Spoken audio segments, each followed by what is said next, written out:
Hello everyone, welcome to another Drop Frames. We're back. The whole gang's here, the whole shebang. And we brought a fourth member.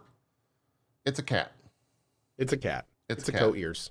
It's a what? Co-ears. Oh, co-ears. This cat, this is his new thing. So we actually made an emote that's just the back of my cat's head. Oh. And now Sure. and now they just spam it every time it pops up. Yeah, that makes co-ears. sense. That makes sense. We've got a svelte Zeke as well. Let's hear the voice. Everyone, here we go in 5, a 4, a 3, a 2, and a 1. Nice to see you again. I'm sorry. Man, you're sounding great, dude. Yeah. Thank you very much. I'm trying it. It really worked. I don't remember which one, but you sound like one of the Muppets. Beaker? You sound like Beaker. That's what it is. You got the Beaker thing going on there. Nice. Good old Beaker. Yeah. Yeah, it took some time off to heal my voice, and it didn't really work, and it was kind of depressing. No, that like you can hear it, like when I talk, like you can hear it. It's still pretty scratchy, but it has, I will say, it has felt a little bit like very slightly better the last couple of days. Yeah. So I have no idea. Like I went to a general practitioner. They're like, go to an ENT. I went to an ENT, ear, nose, and throat doctor. They did the scope through the nose, down the throat. They're like, I don't really see anything, but I see like maybe a little tiny like nodule on one of your vocal cords. So we'll take a week off from talking. And I'm like, but wait, hold on. That's like my job is talking for 8 hours a day. And they're like, well, can you take a week off? I'm like, I can. So sorry, I got a hair in my mouth. So I took a week off. He gave me prednisone, Pepsid, and omeprazole, which is, those two are just in case acid reflux was causing. Yeah, I was going to say, that's acid reflux. I take that. Yeah, it's just in case, like, during the night, like, the acid was coming up and, like, eroding my cords, my vocal cords or something. Okay. And the prednisone is steroids for, Yeah. I'm guessing for weightlifting. Have you looked into GERD? No, Have you ever heard the word GERD? Have. Okay, Yeah. okay. Yeah. Because if you have GERD and know it keeps washing over your vocal cords, that absolutely can cause the damage that you have. I talked to him about that. He was very, like, the nurse and the doctor were both like, you have a lot of acid reflux. I'm like, not really. I mean, I get it every once in a while, like when I eat like pork products, like pepperoni pizza and stuff. I don't get it, like it's not chronic. And they're like, well, maybe it's happening in your sleep and you're not noticing it or something, so we're gonna give you this. I was like, okay. So I took all the drugs, like they prescribed for that entire week, and I go to pick up my wife at the airport, and I'm like, this is when I get to talk again. And I started talking, and I was just like, God damn it! It didn't help. I'm going to ask the thing that I'm sure Chad has already asked you a billion times, and I don't actually know because I haven't ever asked you. Did you stop smoking? Are you still smoking? The funny, no, I didn't. But I honestly don't smoke that much. Like, okay. Like, I mean, okay, I still smoke, but I don't smoke that much. And by not that much, I mean like somewhere between 3 to 4 cigarettes a day, which is. That's still a lot. That's a decent amount. Yeah. That's a lot. Like, a far cry from where I used to be. Yes. But for sure. I've been smoking for for a long time now, and it never had any effect on my vocal cords. But I will say, they ask on your like medical form, like, do you smoke? Blah blah. Blah. Yeah, I was gonna say, did you lie? Like, how did that? Didn't ask. They didn't ask. They didn't even ask. Wait, did you tell them? They were more concerned about GERD. Yeah, well, I mean, put it on my fucking form. So again, like smoking and stuff, it can have absolute detriment to your growth. I mean, think cigarette smokers, the raspy thing. Yeah. That's usually like slowly and over time. That's not something that happens. Like you This wake up just one went, day like- and you got smoker's voice. Like that's not generally how smoking works. So. I've noticed like over the years, like my voice gotten more scratchy and stuff like that. That's totally understandable. But this was like one day I was fine. Next day I was just like, so it had to be something like immediate and sudden. Yeah. See, now I have this image of like, you know, a middle-aged guy waking up like a Pokemon, and like he goes to bed talking like this, and then he wakes up and he's like, "Oh, I got my smoker's voice! Yay! I've evolved! Yeah, exactly. I'm a smoker now!" That's how it happened to Zeke. Yeah, you're right. Pretty much, yeah. But Apparently it does happen, because there we go, yeah. there we go. Zeke's a Pokemon. We figured it out. We figured it out, that's right. I have evolved. Do you know Pikachu personally? Can you get me a No, sign? not yet. Dude, Okay. I just evolved, man. Like you Okay, gotta all right. you gotta go through your third evolution before you even get close to talking to the big names like Yeah. Pikachu and Yeah. Charizard. That's and, fair. and Okay. I didn't know how it works. That's fair. What about Hitman. Raichu? No one likes Yeah. Raichu. No one even. Do you even know Raichu? Is that a Pokemon? Are you testing me? Like, are you asking me like if I were to say Raichu is not a Pokemon, I passed your test. Would that be No, Raichu's a Pokemon. He's the evolved Oh. form of Pikachu. damn it? Okay. Is he Okay. really? I thought you were testing me. I think. No, I have not met Raichu yet. Right? Is that right, Chad? Maybe I have. Maybe I have. I'm so bad with names. All right. Apparently that's right. I've never played a It's the Pokemon evolved game, form of Pikachu. Okay, but there I we go. got that correctly. Or correct. Okay. We did it. Good We job. did it. That's the I think- extent well, of no, our Pokemon knowledge. No. As a full Don't- weeb, don't- I think that it's Japanese, so you have like ambient knowledge. That's how that works. I think that might be That's true.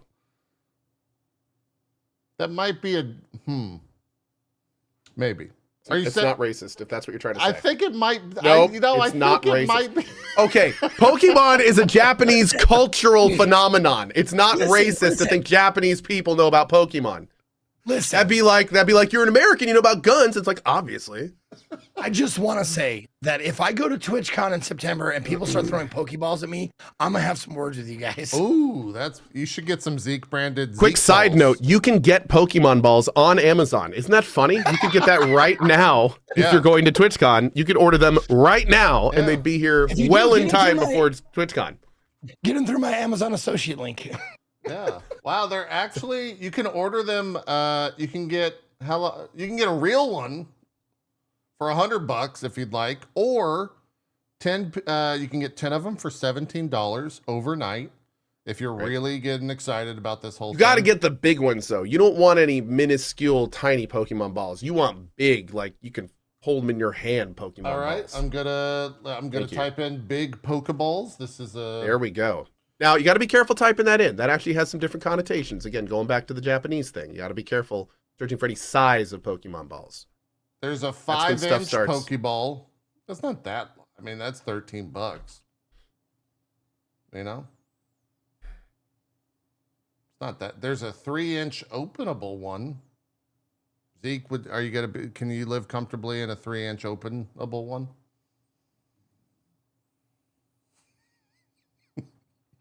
Zeke, Yep. waiting for your Wait, answer. here's you can get a Orbs, a 15-inch Pokeball for $9. It's gonna be delivered by August. So there you go. There you go. Just grab that one. Throw them at Zeke. I'd have to really cram though. Yeah. Really, just do Yeah. some. Sorry. It happens. It happens. Try not to get the That's blue just- ones. No, you don't want to get the blue Pokeballs. That's a bad time for everyone. No, Yeah. Want the bright red ones. Are we? I they want- never Electro actually ball. open. So you just keep trying. Then never. It's really frustrating. Man, I don't know why jiggling these balls is getting me off so much, but this is great. Pokeballs. That's accurate. Accurate statement. I don't know who said that. But I just guy had sounds like he to. knows what I he's usually talking about. don't Use my Yeah. sound bites on the show, but that one was just too perfect. Wait, hit that again. I want to hear the bubbling sound at the end. yeah, what Okay. is that bubbling? Man, I don't know why jiggling these balls is getting me off so much, but this is great. Was he doing like a bong hit? At What the was end I of that? doing? Yeah, was I hitting something? Did I forget to mute my mic? Like what? What game were we playing? I can't remember what game we were playing. I think we were playing one Oh. together. Was that was Sworn? And I think that was one of the water Yes. god peoples. Yeah. Yeah. Okay. Oh, Okay. okay. All right. That's Fair what it enough. was. Fair enough. All right. Anyways, that horse is dead. We beat it to death. To What's death. next? What's Oh, the man. next? What's the next horse we need to beat up? Just really just fist fight. Yeah. Ko's back after a 3-week stint in the world between. What's it? In video games. Yeah. Lands Between. Did a jaunt in the Lands Between, and also Once Human and Terraria Calamity mod. That's right. Which has been a thing. Terraria. So, Actually, yeah. What? What was that, Zeke? I used my time off productively, and I played through the Elden Ring DLC. Oh, awesome. Yeah. I thought you were about to say you were playing Calamity Terraria. I was like, what? Okay. You should. About to have me a gibgasm. No. You No, but speaking of should. Terraria, I saw like just a minor headline that said Terraria has now passed Super Mario Bros. For the NES in sales. Yeah. It has 57 Wow. million, I think is the number. Jeez. Is that what it was? 50, GG to those guys. I think Wow. like 30 million of that was it's 58.7 million to be exact, and 32 million of those were on PC alone. So shout out to the Terraria devs for just They're the pretty great. oodles of success. That's great. Also, as a separate shout out, it is so awesome to see that happen to devs exactly like them who have been providing free content for their players for like a decade. Yeah. Like, I don't know when Terraria came out, but they've been putting out like massive 0.4, 0.5, 0.6 patches, and each one just adds huge amounts of stuff. Yeah. Yeah, it's wild, dude. Yeah. I was trying to figure out the exact launch date, but when you 2011. there you It's go, made in 2011. Damn. Yeah. That's they deserve it. That's a lot of copies. And probably most of those copies were for like $1 because it frequently goes on sale for $1 all the time on Steam. So if you haven't played it, definitely check it out. It's good. It's a good one.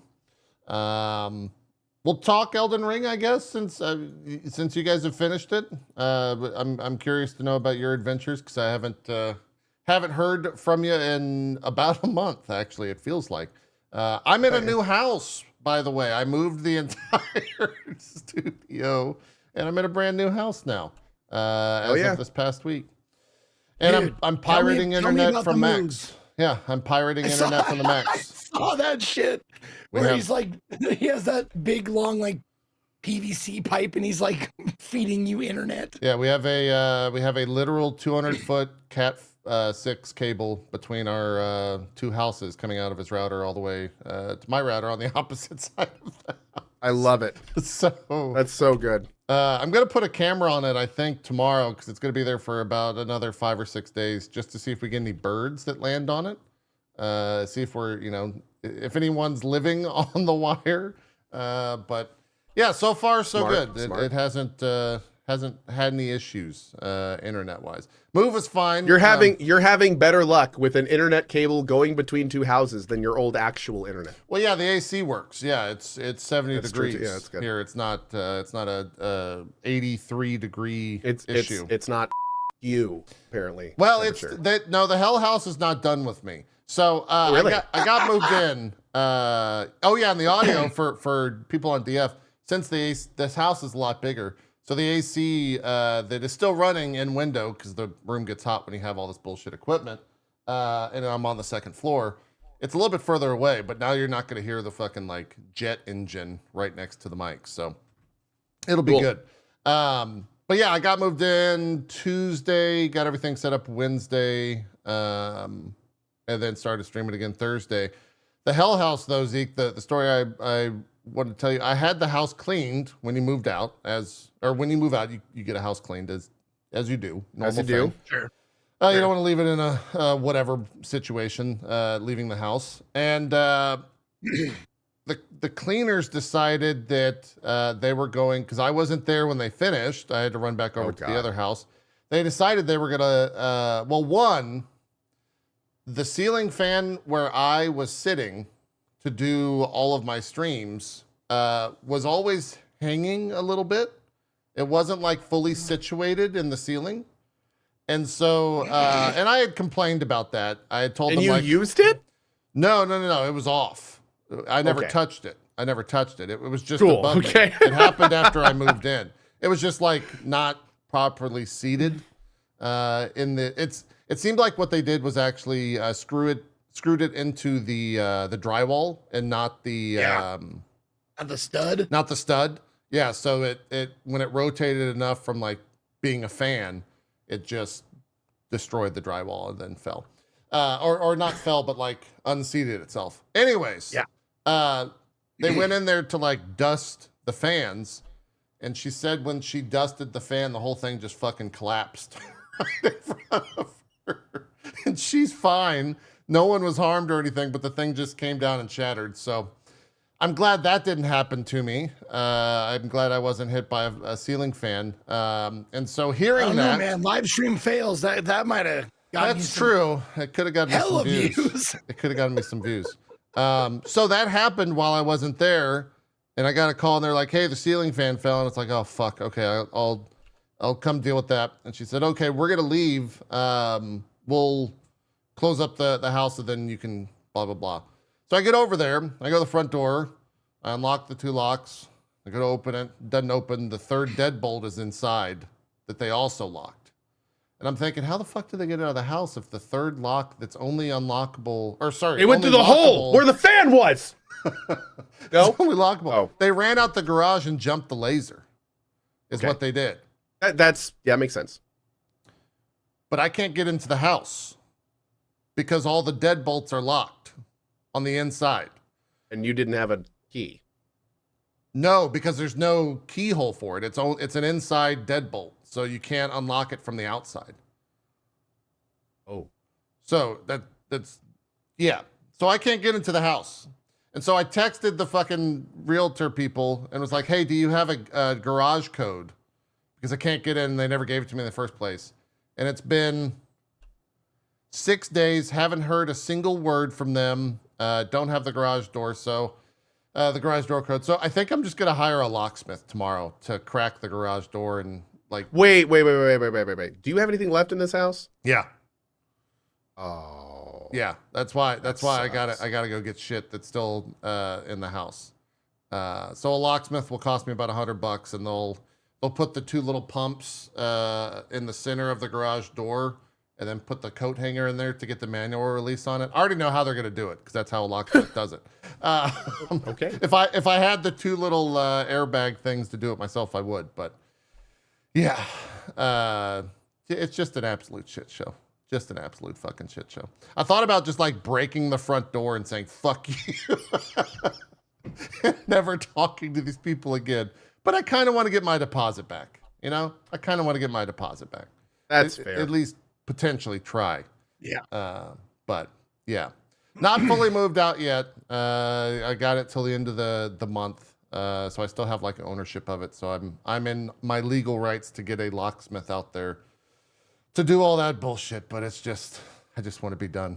I just want to get the fuck out of that house. The place you're in now, is this your like, permanent home? For the next like year or 2, yeah, until I decide to build or buy or do something. Yeah. Gotcha. Okay. Yeah. Cool. But I heard your neighbors are just awful. Yeah, they're a little mouthy. Oh, I heard about that too. Yeah. And they're just yelling in Sorry their you're dealing house with at that. all hours of the day. Well, specifically in the middle of the night, the guy just yells nonstop. I think around like 8 p.m. Eastern is when it starts, and he goes till like 5 or 6 a.m. Eastern. He's just screaming. He does like How do you live with that? there's like a greedo that goes off at the start of it, like 8 o'clock, like almost on the dot. It's just bad. It's just annoying. It's just annoying. And now, for anyone that has no clue what we're talking about, Yeah, Gassy Mexican is my literal next door neighbor. Yeah. Yeah. I'm going over there later today to watch the England game, the football game that's happening because Beth is English. On purpose? they call that Soxir, I think. Soxer, yeah. Soxir. Mm-hmm. I think I've heard that pronounced that way. Mm-hmm. Mm-hmm. So yeah. Gonna go partake in the festivities, which I'm really just using as an excuse to get Ollie a workout with their 2 dogs. And I'll partake in some soccer, I suppose. But I might take a nap. Nice of you. I'm gonna bring some sunglasses, and I'll see how it goes on the couch. Yeah, we'll see what happens. Now let me ask you this: this is a huge event, and are the commercials up to par? Because that's what I would watch it for. I don't know. I've I'm just wondering never. if it's like Super Bowl commercials. You know, you Do wait all Europeans year. believe in commercials? I thought they didn't believe in them. I don't know. They might have gotten. Well, it's soccer, so there's no timeouts except for there's one. There are in no like, commercials. yeah, there's I like thought- 45 Well, minutes. no. and There's then they take a there's no break. timeouts in soccer or football, whatever you call it, because nothing happens when you watch it. It's just the whole thing's just. Why don't we Based on play when this there's sport timeout. more often? We have like a national league for it, Z. What? Yeah. Yeah. Oh, Chad is saying there is a They 15-minute can't break. do without commercials in America. There's a break in the center. Yeah. After 45 minutes, I think they take a break, right? Because it's a 90-minute Okay. game. And then you have that Okay. overtime. Let's talk about the entire rules of soccer and break it down for everyone who's like, you talking No, it's about just good. football? No, as a U.S. American, like it's such a foreign concept to watch a sporting event that isn't 10 minutes of game, 15 minutes of commercials. Yeah, sure. You're absolutely right. No, you're absolutely right. It is Yeah. it is Not bizarre. wrong. It is a little bizarre. Instead, you get 45 minutes of just constant audience screaming. And if you're in, is it? Do they still do the vuvuzelas in Brazil? Is that still a thing? I remember watching the World Cup and the vuvuzelas were like actually too Yeah. loud that Yeah. they had to tell people to stop. Apparently, using they them or don't do something. that anymore. Okay. Yeah. Oh, that was South Africa. Okay. They Yeah, that banned was South us. Africa. That was 15 years ago. Shut the fuck up. How about you do that? I was gonna say that was a long time ago, bro. That's my only knowledge. Those have been banned for over a decade. Yeah, that's crazy. That was the Shakira Song World Cup. Yeah, that song's actually great. That's in my car playlist. It's a fantastic song. It is. Go listen to it right now. Don't give me those eyes. I saw I'm those listening eyes to it. widen. I saw It's those playing eyes widen. right now Okay. in here. That's great. That's great. What are we doing now? Oh, we could bring it back to Twitch. We had a sporting event yesterday and we hit the all-time record of viewership on the platform. I think it was 3.6 million on a single stream. And then on Twitch, it was it 6.7 million that they peaked at as like a concurrent site-wide total. Yeah. So that's crazy.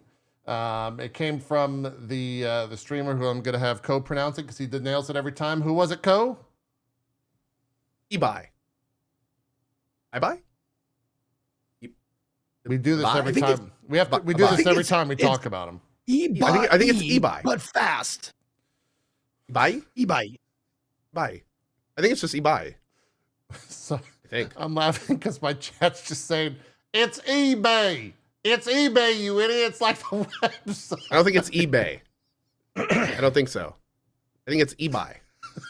Yeah, eBuy. I think it is. I think it is as well. Yeah, they did the. They had like a. What was the sport? Boxing? Boxing. Fighting? Yeah, It's boxing. like a boxing, creators in kind of like from all over worldwide, I believe.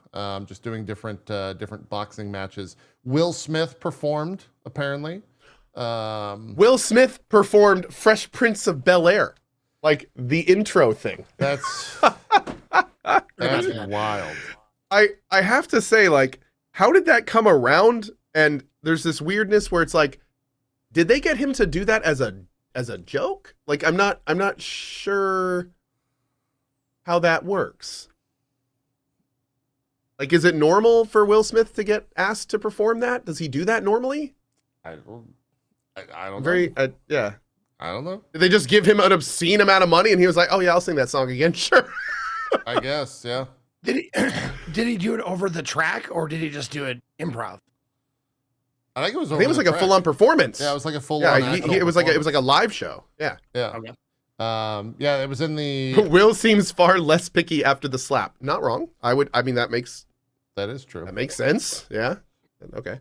But I mean, yeah, it's his song. So I mean, like, I'm assuming he's the only one that can perform it. Yeah. Like- It was a famous stadium in Madrid, and it had 90,000 attendees, 85 to 90,000 attendees, a sold-out stadium, which is wild that a creator, content creator, who does sometimes the same thing we're doing right now, sold that out. Absolutely insane. No, he's on a different level. Don't even. Well, no, I mean he does play games. He plays games on stream every once in a while. But he also sells out 90,000 seat stadiums and has almost 4 million viewers watching live. He's kind of a force of nature at this point. He is. Yeah, that's absolutely insane. And you know, congratulations are in Big order time. for sure. Because I think Hell yeah. I think the record that he beat was his own that we talked about on this show maybe last year as well. So it seems like it's continuing to get bigger and better over there. So crazy shit. I guess in the world of Twitch, what else has happened? The sub prices went up this past week. That was a thing. I think in the US it's now $5.99 for a normal tier 1 sub. I did not know that eBay started as a league commentator. That tracks. That's interesting. Yeah. I mean, that's cool. That makes a lot of sense. But It that's does really make cool. sense. I didn't know that either. Yeah. So that's very cool. Yeah, so $5.99 here in the US instead of $4.99, and then kind of like regional prices, a lot of other places. I haven't really seen that much pushback. What countries did it go up in? Do we know like all the countries? There's a list, that Twitch put up, and I think Okay. it's pretty lengthy. I know US obviously is one of them. I want to say it was already upped in like London. It was, they kind of like tagged it as global. Yeah, UK has been up for a while. The price went up for a minute, right? Yeah. They've done so many different countries at so many different times that I would say that like this is the final one where they've upped all the prices, and it's the first price increase in the US in 10 years or something like that. Yeah, it's been $4.99 since the jump, and whenever that was 12 years ago, whatever. Yeah. So like, it not going up for 12 years, like that's why I don't think that's why I think that's why there's not a ton of pushback, is because it's like it's been the same price for a long time. Yeah. I also think that right now everyone's maybe wouldn't say distracted, but there's a lot going on. Oh my God. The world. Yeah. There's a few things going on right now. Where you're not maybe super focused on the Wait. prices. Are you guys subs. talking about the same thing I'm thinking? No, I'm just kidding. Obviously. You are. Yeah, there's a lot happening. So it might be why that is not a big conversation. But I haven't really seen, like, it might be too early to tell because it's only been, I think, 2 days, but I haven't really seen that much of a quote sub drop or people say like, hey, I'm not going to be able to sub because it's $1 more type deal. A thing to think about with subs is, I mean, you already, as pretty much everyone listening to us knows, you already don't have to sub. Like subbing is not the kind of thing where, you know, if anything needs to be purchased in your life or even wants to be over a sub, then people should be doing that. So I feel like a price increase for subs is not really that big of a deal, because I feel most people are already going into it with the, like, I want to support this person, not the I'm doing a business transaction that I need value for, you know? So right. I think that's why we're not hearing a lot about it. That's probably true. And it's also that's a great point, because in a lot of ways it's been kind of normalized by, you know, Netflix and all of the different subscription services out there already doing this.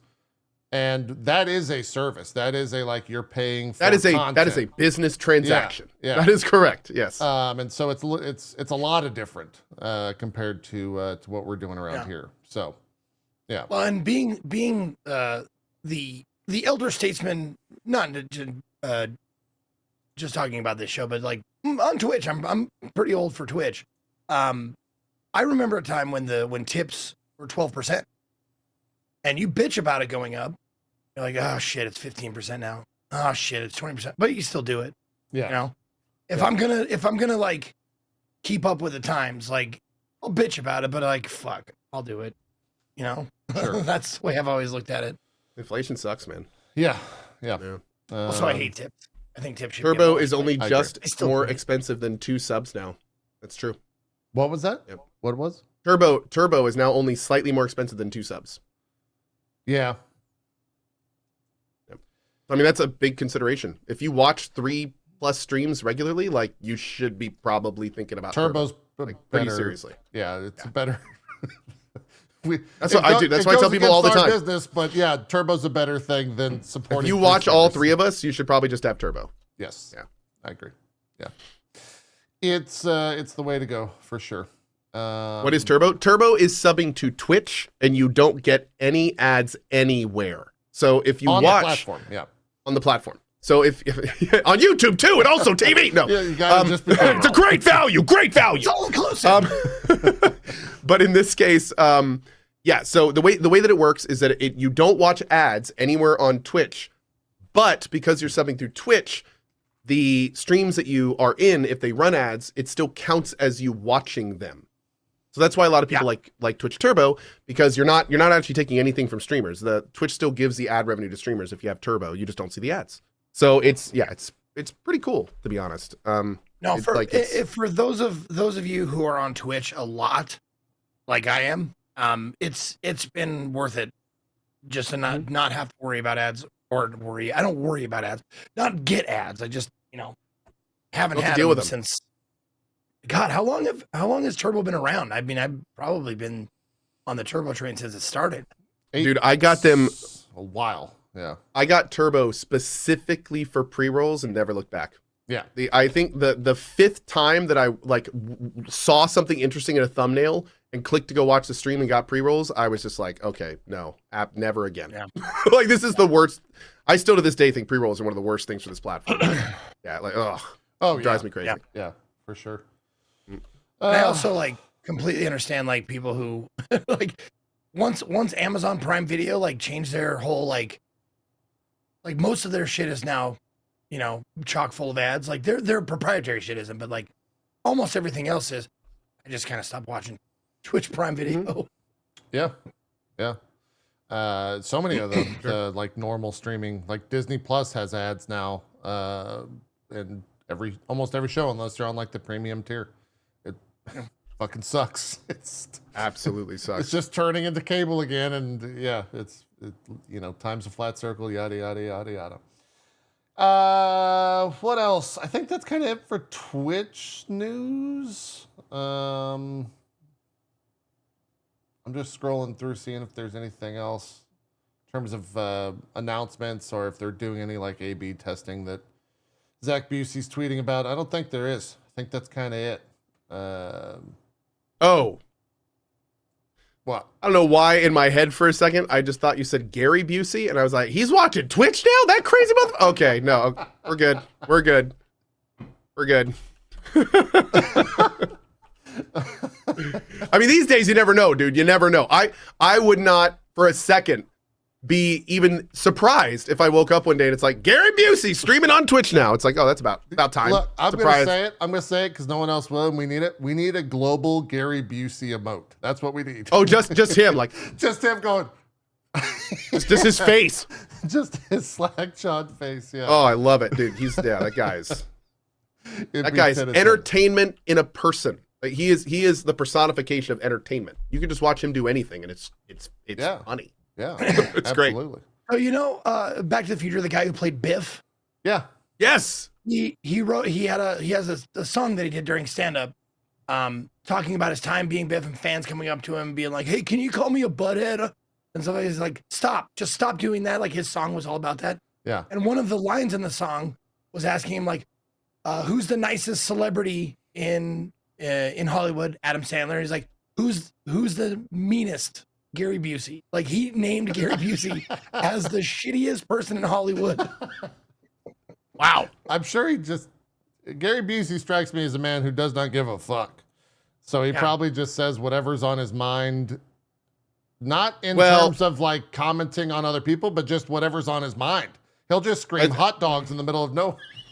I was gonna say for the slightly less okay, right? I think he was in a pretty major accident that caused all that. He might have been. Yeah, I think he got in an accident that caused some brain stuff, and it removed his filter. Yeah, he just says whatever he wants now. Yeah, I think he actually, one of the reasons that kind of all works. Has brain damage. Is that? I believe he does. Okay. I think he actually has brain damage. A major motorcycle accident, according to my champ.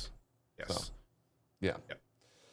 So he's obviously thriving in it. Like he's embraced it and clearly has made it his own thing. I mean, he had a whole show for a while where people would just follow him around watching him be himself. And it was amazing. That's The show was incredible. Yeah. So yeah. Oh yeah, there was that Twitch rolled out the what are they calling it officially? The new encoding thing, where now everyone can use it and not just part of partner broadcasting experience or some. Yeah, it's got some PR on it. Enhanced broadcasting, is that what it is? There it is. Yeah.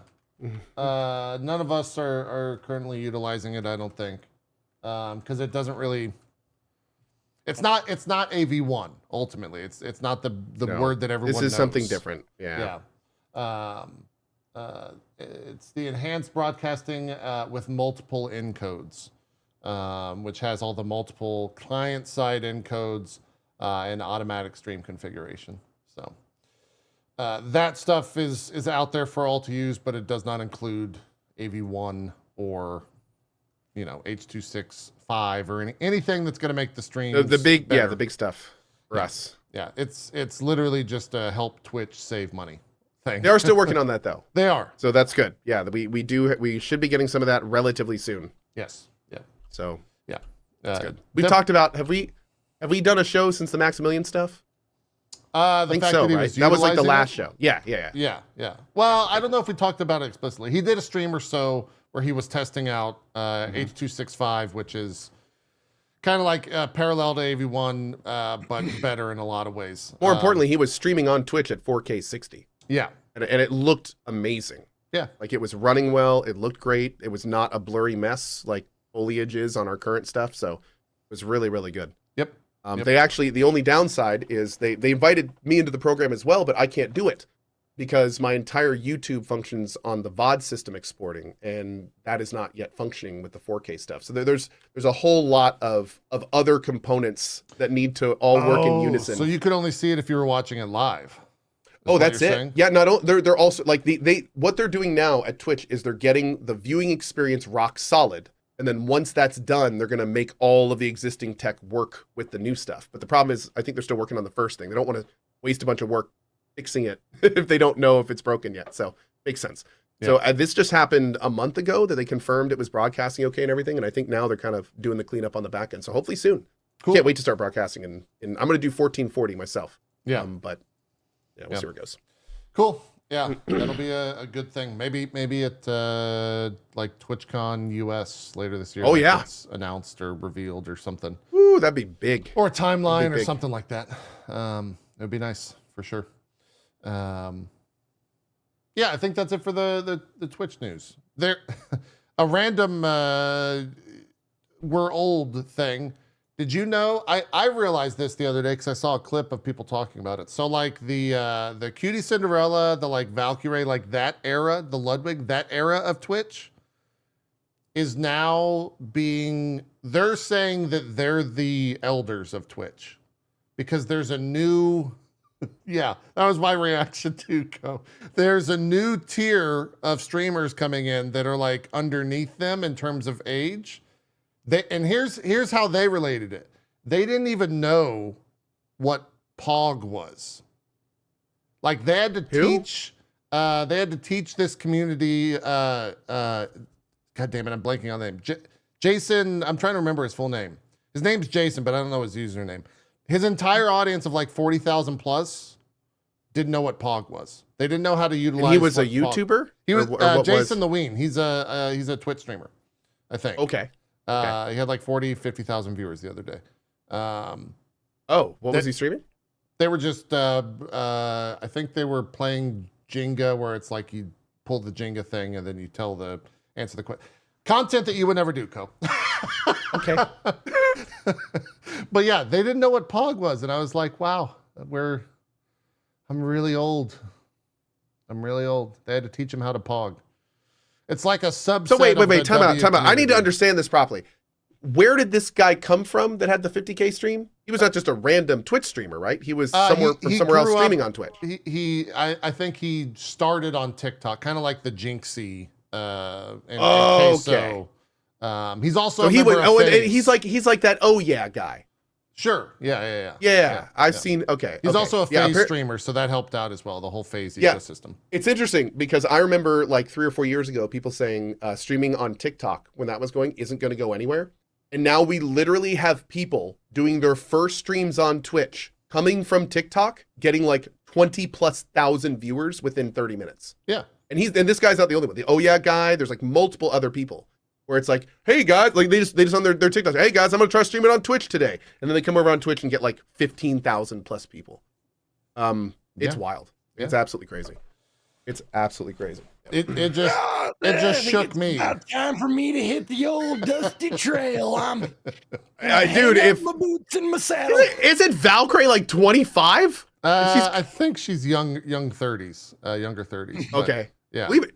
Wow, really? Anyway, even then, I think so. that's even like well, yeah, I think early 30s is it's kind of. I mean, we're late 30s, early 40s. We're in like the same gen. Yeah. So I could see that. You said Ludwig. How old's Ludwig? He's pretty young, isn't he? He just turned 30. I will say this. I have found it interesting. Like Ludwig has been talking about Kai, like we used to talk about, like the big streamers that were just starting to come in. So like Ludwig is already saying things like, "Man, you know, it was good being on top for a while." Blah blah blah. Looking at Kai and his Elden Ring stuff, and I was just like, it's so wild because he's still where we were.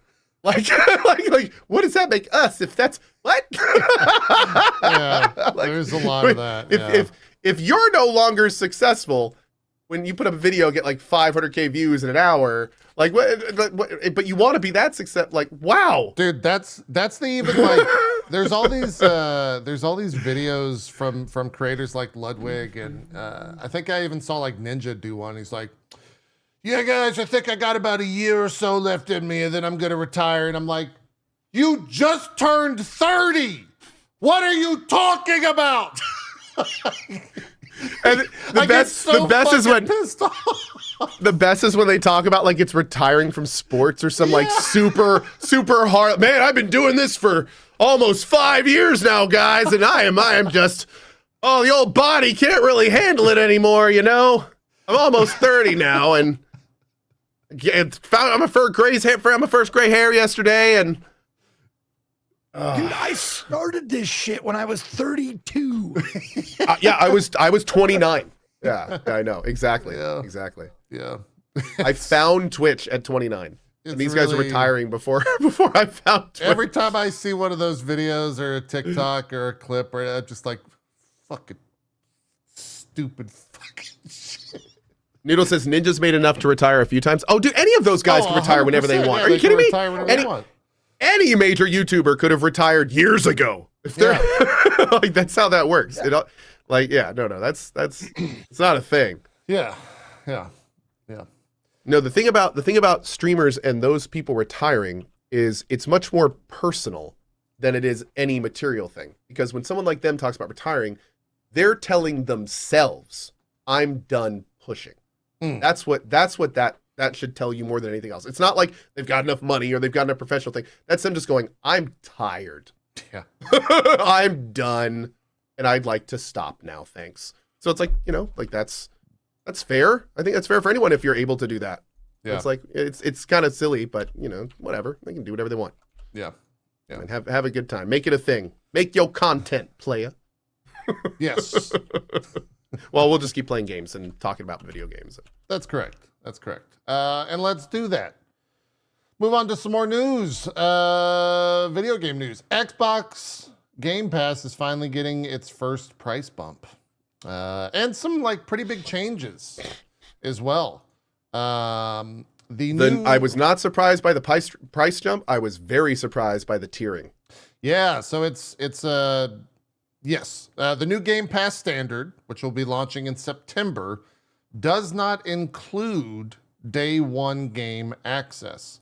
It will include online play, but no cloud gaming, and that will be $14.99.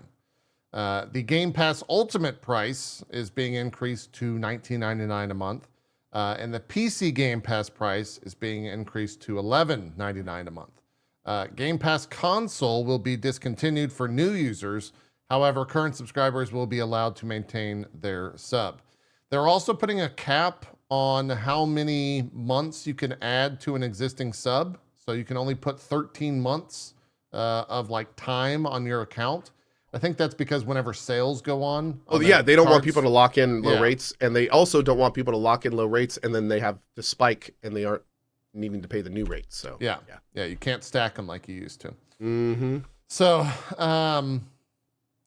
the tiering system, I think, is the bigger deal. The price hike, like, sure, whatever. But I agree 100% with you, Ko. The fact that, like, day one access is not included in the base of the program anymore is kind of wild.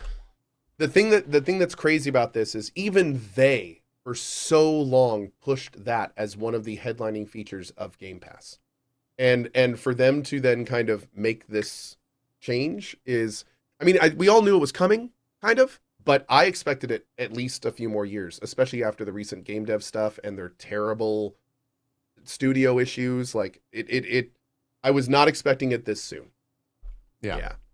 Well, and I was also surprised. all those trailers, like for Summer Game Pass, they're like available day one on Game Pass. But is it? Oh no, it still is. Here's the thing: all that's still going to apply. You just have to pay more for that now. Yeah. There's going to No, be a that's what I'm Game saying, Pass like, version. Yeah. So they you can still don't say have- day one if with you Game have it- Pass. It's not day one for any Game Pass. That's true. And I wonder if they're going to have That's to what I'm change it saying. to be like day one with Game Pass Ultimate. Yeah. How are they Or going to whatever change it's the called. marketing Yeah, on like that? they have to change all the marketing. You're Yeah. absolutely right. That's a good point. That's a very good point. Yeah. Very confusing as well. I mean, Xbox, for whatever reason, naming things is not their Oh. strong suit. So And do you realize that they have been selling this product for what, 4, 5, 6, 7 years? Saying specifically day one with Game Pass, and now what? We have a year time limit, and that's going to stop. yeah. Do you know how many pissed off people they're going to have? Like, do you know how many people are just going to be furious that don't keep up with gaming news? And they're like, wait, I didn't upgrade, so I don't get day one, but I've paid for this for 5 years. You know, like that's going to be a cluster, man. Yeah. That's going to be a total cluster. Yeah. I mean, how does that, what? Oh, wait, actually, before I say this, let me just be clear. The standard current rate, that one does not get the day one, right? They're not adding like a cheaper version that No. doesn't get the day ones. They're adding a more expensive version that you would need to upgrade to do the day ones, right? Yes. Okay, yeah, that's terrible. All right. Just making sure. Okay. That is how they're doing it. Ultimate, it is called Ultimate. Ultimate is $19.99. Yeah. PC is $11.99. And both have day one games? Wait, what? I don't know if PC Game Pass will also continue to get day one games. Yes. Okay. For now. But now. PC Game Pass cannot be used on consoles and vice versa, right? PC Game Pass, I would assume, is PC only. Yeah. Yeah. So that kind of makes sense because I think their bread and butter is still the consoles. So Yeah, that's the standard. that's one. interesting to know. That's a big price deviation.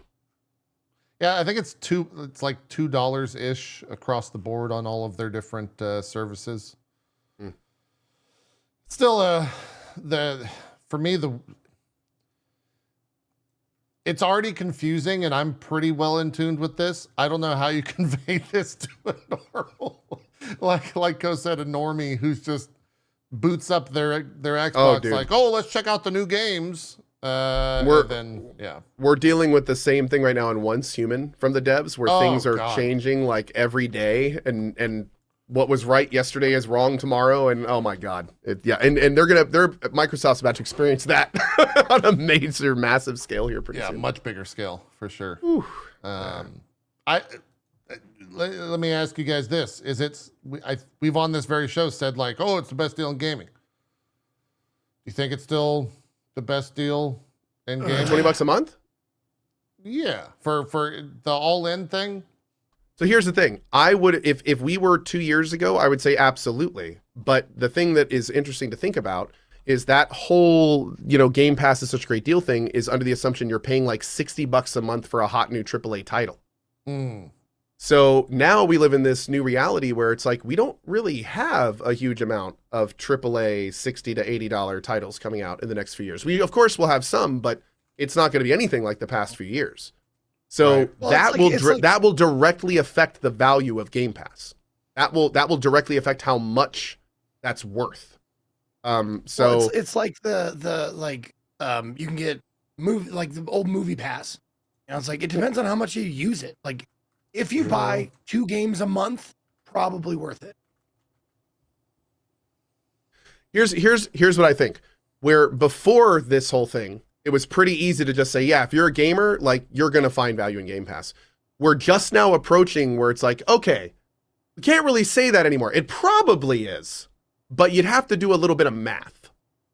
Yeah. And that's the foot in the door we were talking about. That's exactly what we were talking about when Game Pass first came out. About we're gonna get to a point where we're like, is it really worth it? Well, now it's that time. Like we just entered that time period. Yeah. There you go. An interesting experience for sure. Obviously, they still have a bunch of games coming out the rest of the year. Indiana Jones, Avowed, 33 Immortals, The Alters. That's all stuff that's slated for Game Pass already.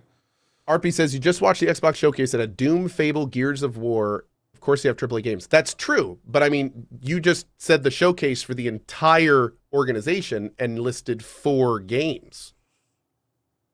So it's like, and most of those and don't get me wrong, there were a lot of other games, but it's like normally you would be like, oh, we've got like 10 or 15 games. Like the last few years have been crazy. Also, most terms of those of games are releases. 2025, are they not? Like That's Fable's true as definitely well. 2025. Doom's 2025. Absolutely. I don't know what the other. Yeah, so that throws a bit of, cold water on that. Yeah. Does anyone else want to mention that Microsoft claimed they would not increase prices when they bought Activision Blizzard?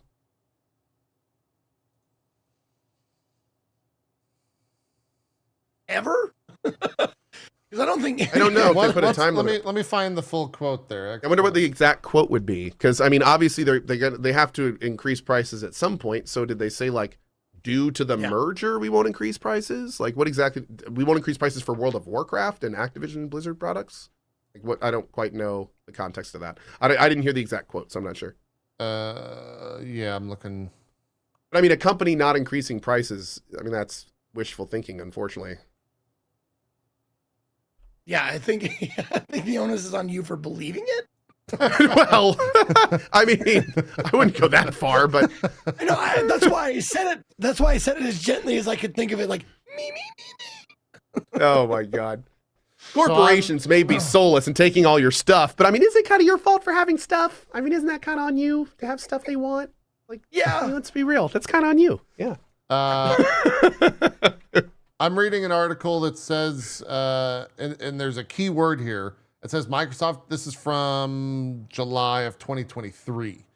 Microsoft apparently has no plans to immediately raise the price. Oh, of there's its Xbox that Game beautiful Pass. word. So I don't know if there's that word. Is that what they used in everything else, or is that just what this article is stating? Well, funny enough, they actually have a guy who works at Microsoft whose entire point is to hold a stopwatch that goes for 30 seconds after all major purchases. And then right when he hits that 30 seconds, okay, immediately it's done. Do what you want to do. That's pretty much, and that's his job. That's what he does. Yeah. I mean, since I'm retiring, maybe I'll look into getting you that job. Good job. Might be good. I worked it for 12 years. It was good. Might be good. Yeah. Oh, nice. Yeah. I'm trying to see. So if, you were a DJ and the stopwatch guy for X. I was. Yeah. Yeah. In fact, my name was DG Stops Time. That's what I was. Yeah. It's terrible. Yeah. It's terrible. Yeah. I'm trying to find because apparently that was testimony given in court. A lot of people are saying. But I don't know if they included the word immediately in that. Granted, what are you going to do? Take him to court? I will say. I don't know. Now I want to hear the quote because I want to be like, did he say immediately or was he like immediately? Yeah. Like, because those mean 2 different things. Yeah, we won't raise prices immediately. Did he put /S afterwards? Was there a kappa face at the end of his sentence? At the end of the sentence. Gray face, Did no he space. gray face without a space? Oh, no. And for Ludwig and Valkyrie, a gray space, no face is a kappa, which used to mean sarcastic back in the day when we started. This is for Jason. Yeah, you'd have to tell the phase I'm Jason. kidding. The joke was the older. Never mind. It was a double layer joke. I got you. It was a We're double good. layer joke. I understood now. I understood. Yeah, so that's all the Xbox stuff. Kind of a slow this past week, not that much gaming news, I should state. Nope. Pirahna Yes. Bytes closed. They're the creators of Gothic and Elex, Risen as well. That was everyone's favorite company, right? Everyone's that bought favorite them? Eurojank. Well, no. The company that bought them is Oh. who closed them, correct? I'm That's that blanking. hugging company, right? Yes. What is the name of that company? I'm blanking on the name. Embracer. Embracer. There you go. Thank you. Yeah. Another victim of Embracer. As in the hug, the embrace of death that they Yeah. provide to their purchased companies. Yeah. Lovely. So, how many? Julia said they can embrace these nuts. And Julia, that is well said. You have to say it with an Italian accent. though, Cove. No, Please go Julia, ahead. no. don't Embrace get these poisoned by nuts, us. sir! No, you're too innocent to get poisoned by our American sensibilities. No, keep her innocent. Keep her out of this. Oh.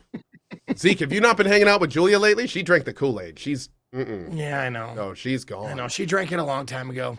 Yeah, Yeah, at this point, she's corrupting us with her EU influence. that's true. I say soccer and petrol now. I don't even know what petrol means. Yeah, you just say it for everything. Need to get some petrol. I Gotta think go it's- to the I petrol know. station. I do know one thing about it. It's valuable in the apocalypse, whatever it is. Mm, People fight and get mohawks over it. yeah. I just used to call it aluminum, but now it's aluminium. I'm sorry, what? It's like adding syllables that don't exist. They don't exist. Funny. Funny thing is, we took syllables away from it. It's actually We did. aluminium. That's the American way, really. Yeah. Yeah, I'm not sure how many employees Pirahna Bytes had. Elex 2 came out, right, Co? That game? Elex 2 came out. It was okay. Okay. It didn't quite have the stuff of Elex 1. There's a Gothic remake being done, but I don't think Pirahna Bytes is working on that. Chat may have to help me out here. I think there's another company helping with the Gothic remake. Okay. But I mean, Pirahna Bytes has been a mainstay. It's been a company, I want to say, out of Germany for a long time. They're kind of one of those companies that just keeps going. Now, the small slight silver lining here is, even though Pirahna Bytes did go down, the studio head and I think his wife have already opened a new company. So I think they're if anything, it sounds like they're kind of getting out of from the yoke of Embracer. This may not, especially considering the last couple years, this may not be the worst thing to happen. Considering everything under Embracer is withering and dying. Yeah. So, like, of course, I think it would have been better if the company wasn't dissolved, but it does sound like something good could come from it potentially. So Yeah. we're going to be following that. Yeah, they left in November last year, and the new company is Pithead Studio. That's the company that they announced whenever this past week was. I wasn't aware that was the name of it. What, Pithead? Pithead. You don't like Pithead?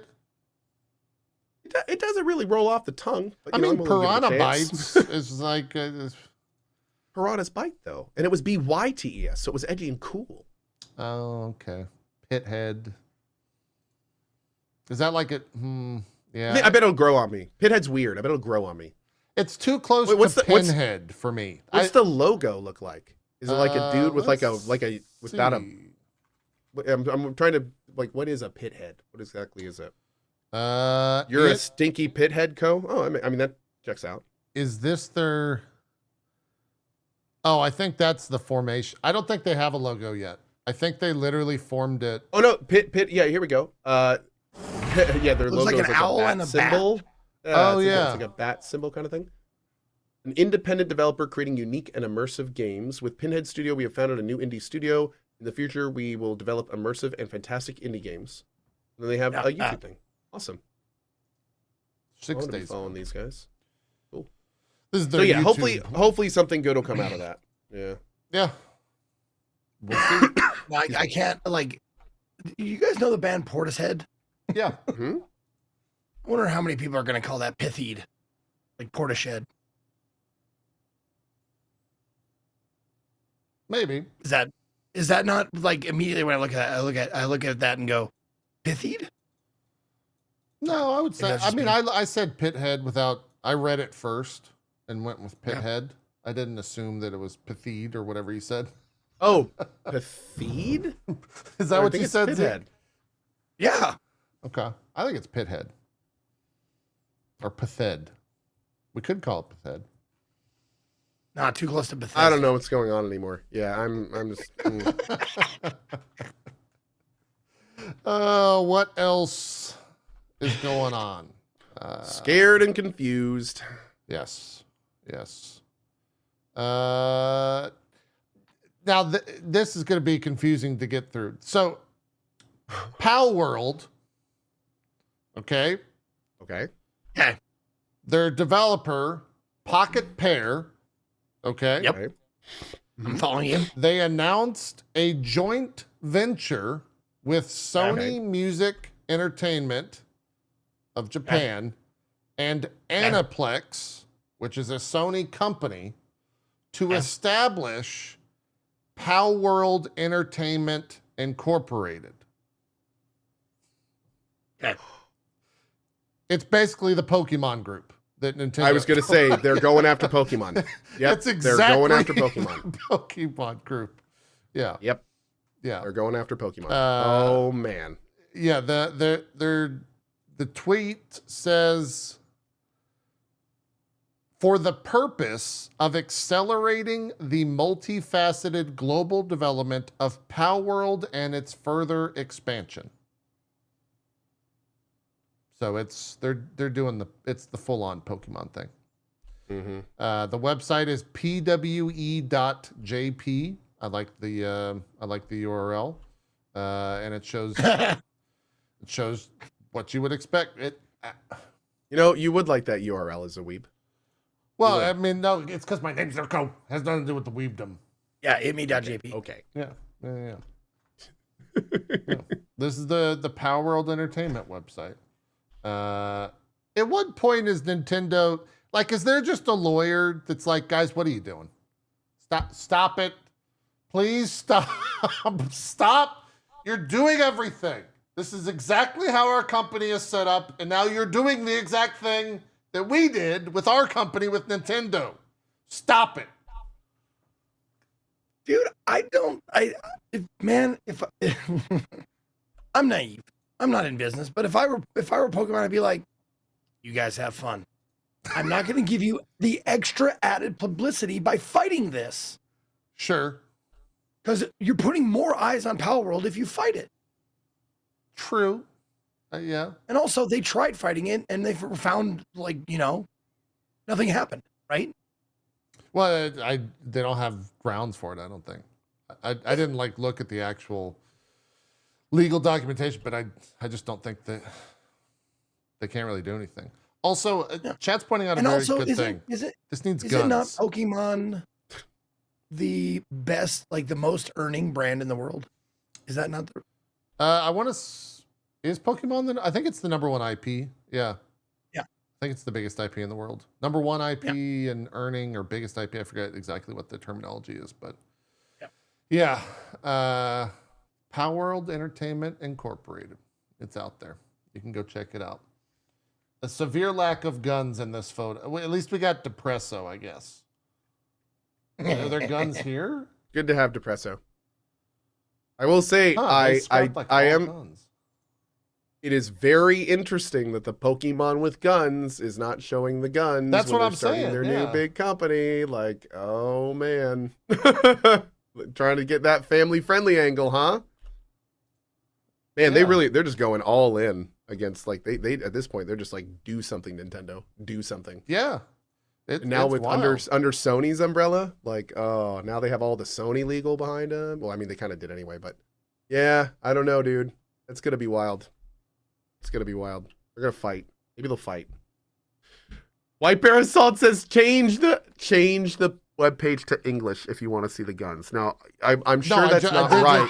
I just changed it to English and there's no guns. Okay, that would have been amazing. That would have been incredible if like every one of them had got like a new gun. Even the little sheep gets like just like holding a pistol. Like, oh my god, dude, that would have been incredible. Well, the funny thing is, people say. say Pokemon with guns, but having played Palworld, like, you know, a bunch of hours, like, there's not that many guns in it. Like, It's not like the main character gets guns, but only a few of the pals get guns. Yeah. not only that. I mean, the entire player base that was playing Palworld was like, God damn, I wish I could do this in Pokemon. So it's like, obviously they're doing something very right with what they did. Like when all of the Pokemon franchises, like, man, I wish they make a Pokemon game that looks like this. It's like, you can't get mad at the devs at that point. Yeah. Yeah, that is true. They're filling a niche that's not exploited. Yeah. Well, and as chat erupted, more competition is needed for Game Freak. Like that, they haven't had any. Oh, big time. At all, and so now they actually might have some. Like over the years, we have seen atrocious Pokemon releases. Yeah, like just terrible, and they're always successful because they're Pokemon. So yeah, there's not really any other options. So while it might not be a direct competitor just in terms of size, if anything, people will at least have the idea to be like, well, they did that, why can't you do that type deal. We'll see how it goes. I just thought the formation of that company was really interesting, and that it was Sony as well, of all companies. What else in the news this past week? Do we want to get it? There's some first Descendent stuff. That's definitely some news. They have some icons that look like Destiny that they're going to be changing. That's a thing. Really? Yeah. Oh yeah, I saw the side by side comparison. I was just like, some of those are pretty spot on, but some of those are kind of a stretch. Yeah. Here, I'll show you the image that Paul Tassi from Forbes put out there. That's the two different images. First Descendant, I believe, is on the left. Destiny is on the right.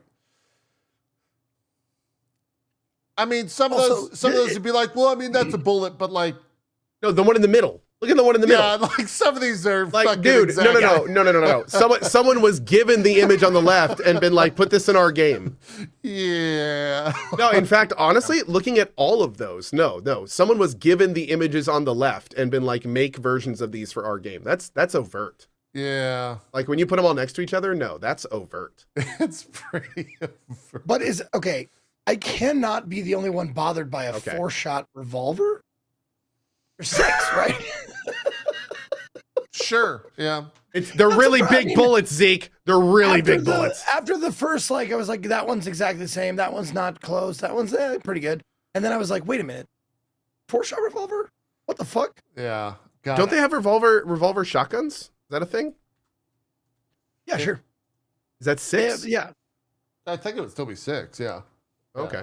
That'd be a big ass chamber. Ooh. Yeah, you might be right. Here's another. I've actually played 10 hours of First Descendant. Is probably what my Steam says. I didn't know this. So this is a gun in First Descendant. This is this is the gun called the Different Dream, and then this is a gun in Destiny 2. Is it called the Dream? That's the Icalos Okay, sniper. thank God. Yeah. That would have been just terrible. I mean, it's like that one's not as aggressive as the other go between them logos, again. but it's pretty.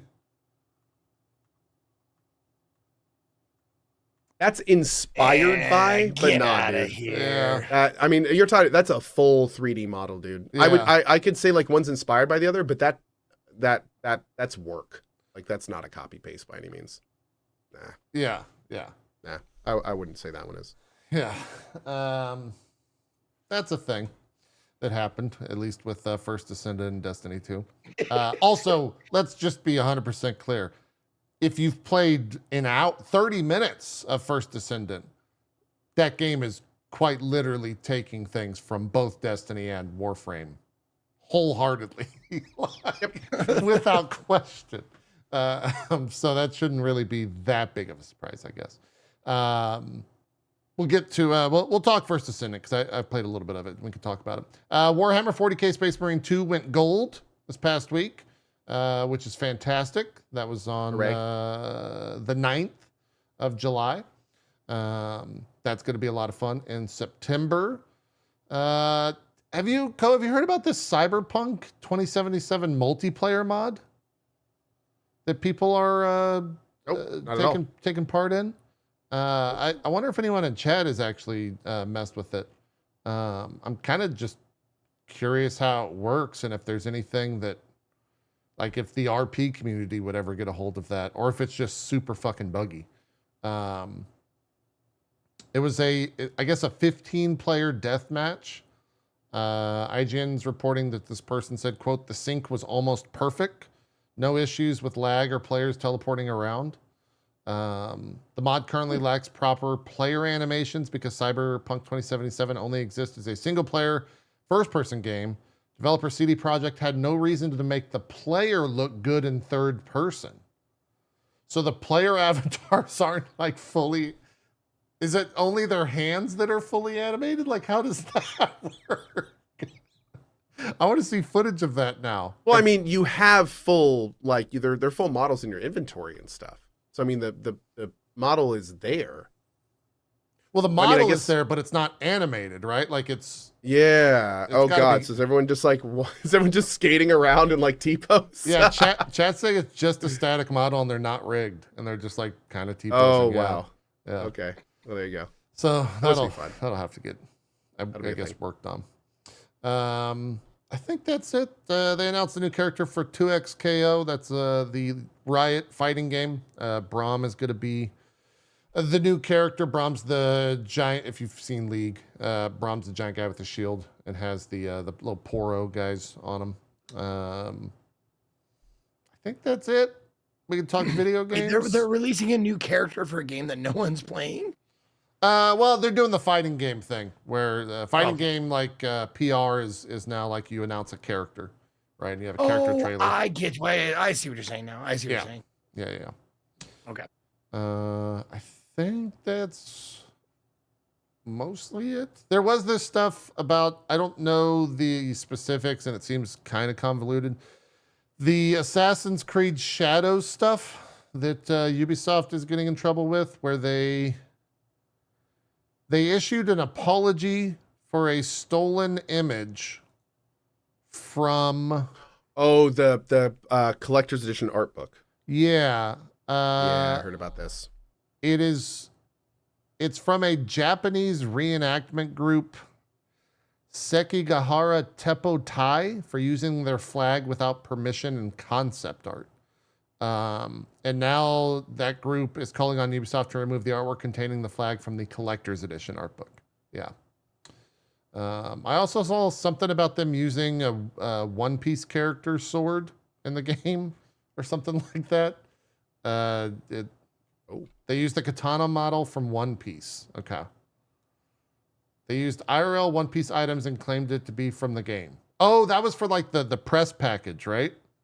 They sent a press package and it was a One Piece model. Okay, this sounds terrible. Like, wait, this just kind of keeps getting worse. Hold on. Let me. I think it was Zoro's sword, who's a character in One Piece. Let me figure out the specifics of this press package.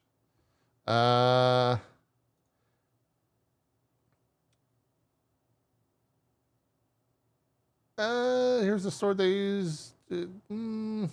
Okay, so it was a press package type deal that they used some weird One Piece replica sword and sent that along. So it wasn't anything in game, but yeah. Typical Ubisoft shit. Not the first time that a game company's been, and maybe not even the first time Ubisoft has been caught taking things from the internet and claiming it's theirs.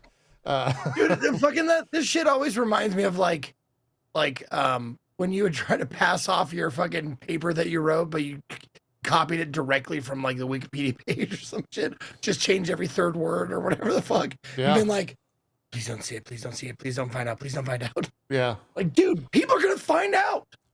Random tangent on that, Zeke. I had a friend tell me that their teacher at their child's school had an entire paper that was submitted that was clearly written by ChatGPT, and the entirety of the article or the entire of the paper was just complete lies because ChatGPT was completely wrong. And they just submitted it because they thought that there's no way ChatGPT could be wrong. So that's first. So wait a second. You're telling me ChatGPT can be wrong? Yes, Co. That's what I'm telling you. That's exactly right. You got to go change everything, Co. You got to get out of here. Yeah. So every birthday and anniversary card he's ever written his wife for the past 5 years. that's true. He's got to go like. Right. Well, she doesn't read them anyway, so she's good. Sorry, I had to call my lawyer. We're good. Okay. All We're right. good. Yeah, We're yeah, good. Yeah. We're good. Oh, Fine. man. And yeah, it's not just wrong, it's confidently wrong. That's exactly right. So wouldn't want to be a kid these days, because you know, when we, at least our cliff notes were always right. You know? Yeah. You got some of them. You got some of them high quality cliff notes. I see. Yeah, man, you got the proper cliff notes. You go to Barnes and Nobles, you spend your $5 on the paperback. I downloaded my cliff notes from AOL chat rooms. Oh, well, those, okay. That was your own mistake. That was your own It mistake. was. Yeah. No, I never did Cliff Notes. I just made really good friends with the smart kids in class and just Oh. asked them, like, what was your impression of this? And then put it in my own words. Wait, you weren't up front. You did what was your impression of this? Yeah. You didn't just say, that's such can a I? Zeke thing to do. Yeah, that's. I would just be like, hey, let me see 20 through 40 real quick. Let me just jot those down. No, we're talking about Cliff Notes and book reports and shit like that. You got to put it in your own words. You can't okay. just copy it straight out, or they'll Wait, you see do? that. So Sometimes. if I didn't want to read the book, or I couldn't read the book because I Gotta would make another get on call. one page and read it like 5 times in a row without absorbing any of it, I would go to the smart kid and be like, tell me about this book and this plot and all this kind of stuff. And then I would go like, okay, let me You make just my did own the same opinion. thing, though. That's what we're saying is Exactly the Zeke same thing. is that you're not being upfront. You're just being like, so how can we help each other here? Man, it'd be Oh, a no, shame no. if my homework wasn't done yesterday and you had broken knees. That'd be such a shame. You know, I bet if one of those got done, the other one would too. You missed the part when I said I made friends with them because they knew what the fuck was going on. Oh, so they knew you were bullshit. You still absolutely. okay, all right. Also, Absolutely. I like like, how at no but- point in this Zeke has been like, I liked them. No, he was just like, I made friends with them. I tricked them into thinking I was their friend. And then Some of them, there were some of them that I liked. Some of them were just really hungry for a friend, and it was easy. And what they don't know didn't hurt them. They thought they had a Shame on friend, you. and that's good. Zeke, they are watching this show right now. And you just completely shattered their worldview of their one good friend in school that they thought they had, that they Okay. lost contact with. If you are watching this, Jake Sullivan, I am very sorry that I probably hear. Jake Sullivan, wait, the guy that made XCOM? Oh, I thought that was the YouTuber kid. Okay, now I'm just confused. I don't even know what's going on at this point. I just made up a name. I'm sorry. Oh, that's Just Jake Solomon. Sorry, that's Jake Solomon. Okay. Close though. Close. It wasn't a bad pull. Hey, let's talk video games because you guys have played them. Let's Did you talk- just say pull like in a gotcha game? me or Zeke? Yeah, you. Did you Did just I say that say was a pull? bad pull? No, I don't think I said. Did I say that? I don't know what I said. I'm waiting for chat. We need a clip. Someone I think we're clip going to it. need a clip. Let's review the evidence. I'm pretty sure he did, but we'll see. We'll see. Okay. My chat's saying good. no, but they're biased. So Okay. we need a Zeke's chat to chime in here. I'm probably, you know, I have been known to be wrong in the past. Okay. I have been known to be wrong. Yeah. So, I don't think I said we'll pull. see. Anyways. Okay, anyway. This Moving on. broadcast is brought to you by Nikkei, where you can get all. No. Nope. Hey, I don't even want that name said on my stream. I haven't accepted a penny from them. They don't exist. Oh man. I'm pulling a Nintendo, like Palworld with these people. Ah, okay. You're gonna stonewall them. Stonewall them. I'm Hey, sorry, let's talk- Pal what? Yeah, let's talk. Let's talk Elden Ring because you guys you played it. I haven't spoken to you guys since you did. Zeke, first off, I'm gonna go to you. Did you play Magic the entire way through? I certainly did. How did that go? Not bad. Yeah. Nope, was it wasn't. like Magic with a weapon on the side, or was it just pure Magic? Full on Magic, staff only. Wow. Yep. No issue. Got through it until no, there was an issue. But the issue was at the very, very end, and only on the second phase. Oh, sure. Oh, That makes sense okay. because he wouldn't really have a. Yeah. Full disclosure, I have not beaten the Elden Ring DLC, and I'm fine with that. I don't want to because that the second phase is not only difficult. Difficult's fine. I can deal with difficult. I'll bang my head against difficult. The artificial difficulty of the final thing is this. Sure. Yeah. Yeah, and I hated it. I absolutely hated it. I did not have fun with that at all. So I tried it. I think I tried it like less times than I would have if it was just difficult. I think I tried it like 20 times. I'm like, I don't like this. I'm not having fun. I do not appreciate this at all. And there were other bosses during the lead up to the final. Should we where I put tried it spoiler like tags 30 so we could just talk about it? If you want to. I was gonna say it's been good that we haven't been mentioning names, but if we want to mention names, then we should absolutely have a spoiler tag up. Yes. I think we could do spoilers. Yeah. Let me. I'll pull up some footage, and put spoiler tags on it. So don't do it yet, but please continue, Zeke. And I'll produce, as it were. Okay. Yeah, so leading up to that point, there were bosses that I tried like 20, 30, 40 times, but I did it all Magic and, that kind of stuff. And I didn't like limit myself on, the tools that they give you, which are summons and that kind of shit. Mhm. But, I did find like there was a couple of bosses in there that really benefited from having like, a summon there. But I will say, like, a lot of them, like, especially the ones with the gold summon sign, Mhm. they fucking made it harder because it gives them more life and that kind of shit. So I was like, fuck that. So there was a lot of bosses that I beat, or I think the majority of bosses I beat solo because of that added, HP difficulty. Yeah. Not summoning the gold sign and stuff like that. However, I will say I had to on the Igon. Is that how you say it? Yes. Egon. Yeah. On that fight, oh my god! Every time, I beat that guy with like every time because that shit was just like, wow. There Yeah. should have That been is more one- characters like that, dude. That is one of the coolest NPCs in the entire Souls-like franchise. Yeah. Oh yeah, Yeah. he was awesome. He was awesome to deal with. Amazing. He was short. His time with you was short and sweet, but man, it was sweet. I think. Did you kill the dragon with him alive? Yes. Because if so, you were rewarded with one of the best voice lines again in the franchise. Oh yes. Oh my god. Yeah. Yeah. Curse you, bitch! Like I remember hearing that, and I got goosebumps. Oh, yeah. I was like, Dude, this is a movie. Like, oh my god. I think it was IGN. Yeah, They interviewed that voice actor, and he was talking about actually recording those lines and how like epic, How fun. epic it was in the VO booth, and hearing them in that fight. Yeah, that would have been fucking super fun to record. Yeah. It was awesome. Yeah. Absolutely awesome. Yeah. But honestly, getting back to like the run that I had with playing a mage, it wasn't.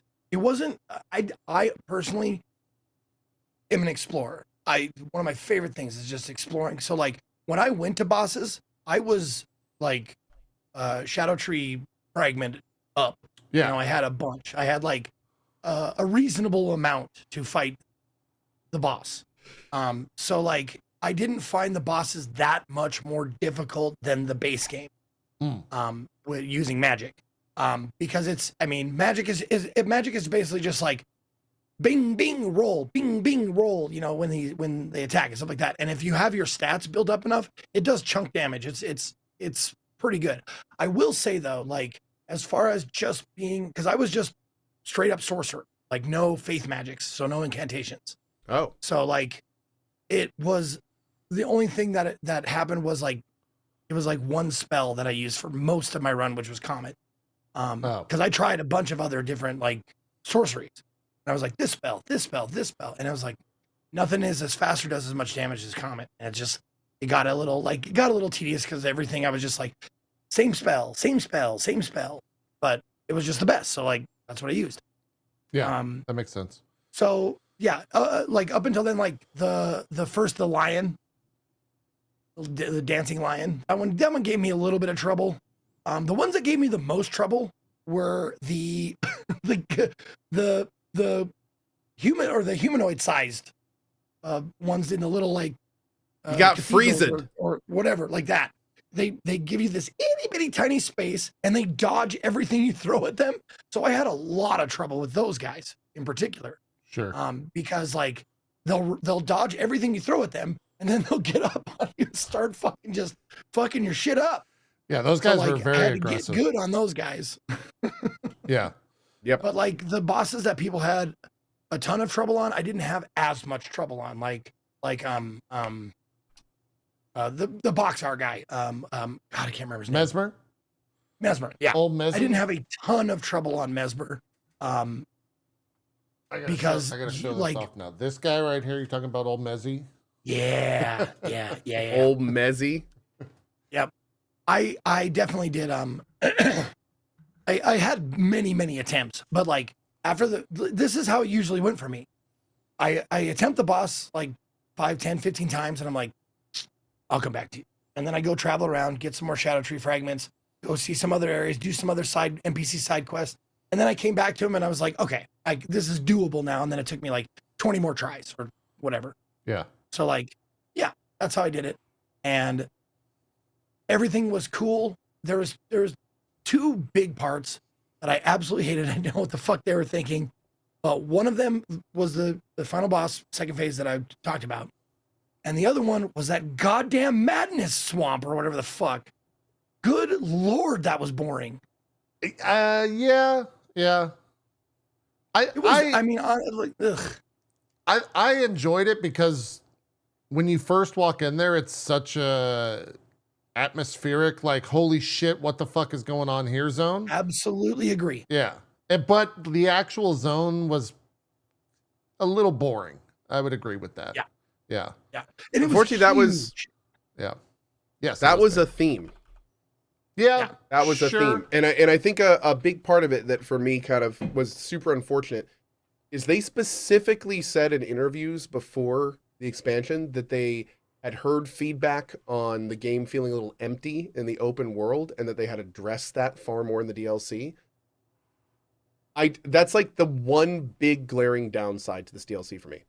Is like not only did I not feel that way at all, but so many times I would be like, oh, finally an item. And then it would be like a 1 recipe thing. Yeah, the cookbook for an item I'm never gonna use. Yeah. And it's like, dude, this is not like it felt equal, or in some cases there were entire like regions that had nothing in them in the DLC. And I kind of wish they had not mentioned anything about it being more, because I feel like that was an expectation that got super let down for me. I'm guessing that they put those bodies with the items on them to show you like you can get up there, because you spend all this time getting up there and you're like, white mushroom. You're like, fuck you. Why is it always mushroom? God dude. Yeah. Why is it always mushroom? Mushrooms I and cookbooks. I find these on the ground, dude. Like in the the open world areas. This is not a prize. Yeah. Yeah. The map. I can't really say it any other way than Co already did. I just wish there was like, I guess, more mobs or just something to interact with. More unique enemies, more unique items, more Shadow Tree fragments out in the world in random places. Like just more anything, really, just more anything. I mean, there was go ahead. Speaking of Shadow Tree fragments, how did you feel about them being on just weird random mobs? Like the pot carrying shadow guys and the fucking hippos. Yeah, the hippos. Like, yeah. what the fuck? They were random, like, but it was kind of like that power you up in the game are on these weird. I mean, like there's no like fanfare. There's no. These are the things that you want in the game. Like the main thing that powers you up in the DLC. They just put them on these mobs. Yeah, I mean it is random. I agree with that. It became a like, oh, there's another hippo that's got to have a skidoo tree fragment. I refuse to say shadow. Sorry. But yeah, like it set a precedent when the first one dropped, but it is a little bit fucking weird. Yeah, without question. So you're spending all this time, like every time I saw like I came upon a new area and I saw the shadow guys and I'm like, oh fuck. So I spent the entire time like looking around, like, where's the guy with the pot on his head? Where's the fucking guy with the pot on his head? And then sometimes he's not there. There's not one there. And you're just like, ah. Did you get 20 on your level, your fragment level? No, I think I got up to 19. Did you get 20 code? I didn't get all of them. I think I got like 17 or 18. I got 20, and the last like 2 levels, that fucking sucked. Because the way that I had to do it was pull up a list of all of them and go one by one to be like, did I do that one? Ooh, that did I do that one? I don't know if I did that one. Did I do that one? And that's a hard no from me, dog. You just had to go and find, like, there was nothing in game to tell you that you had gotten it or not gotten it. And I don't know what that is. You beat that, but yeah. You beat that dragon on horseback. Go back and get off your horse and beat it right. Okay, please. Thank you. Wait, now hold on. Oh, I'm sorry. Are you not using all the game mechanics like a plebeian? Is that what I'm hearing? Wait, Zeke, you can't insult. I'm sorry. Is that King Kong's dick in your ear over there, Zeke? Is that what I'm seeing? He said it. Zeke, is that it? Damn it, Zeke. You can't use it on this character. You have to use it on his first character. Because if you think this is bad. Oh, yeah. Zeke, I beat the entire DLC and died 19 times on my first character. Yeah. I used summons. He's still used buffing. Bombs. I used horses. I am yeah. still buffing. That's right. To this day, standing in front of the final boss buffing. Yeah, it was so much fun. I used the biggest ass shield I could find, and the amount of angry gamers. Oh, sure, yeah. I had so many people. I had one guy send me a scathing paragraph-long thing, which basically started with, "You think you're hot shit." And he just went into this whole thing about how I was playing the game wrong. I gotta find it. I wonder if I can find it. But I was he went into this. I was a little angry. It was probably from JP actually. No. I was gonna say I was a little not angry, but now that you got all that, I'm so glad you kept with the same build. I'm so glad that you were just upset. Okay. The best part, the glorious part from it is that people took it personal that I was dying less than them. I didn't have to say anything. I didn't have to do anything. They were fundamentally angry at me because I was at a point in the game with significantly less deaths. And that just brought out this whole like, oh, it's only cause he's doing it. It's only cause like this, it was amazing. And the entire time I'm just sitting there being like, the designer of the game literally told me to do this. Like, I don't know what to tell you. Like, like Miyazaki literally said, I suck at games and use every single tool that I give myself in these games to play them. Like when the guy that made the game says that, like, get mad, sure, but I don't know what to tell you, dude. If you want to do challenge runs, more power to you. There's a lot of you out there.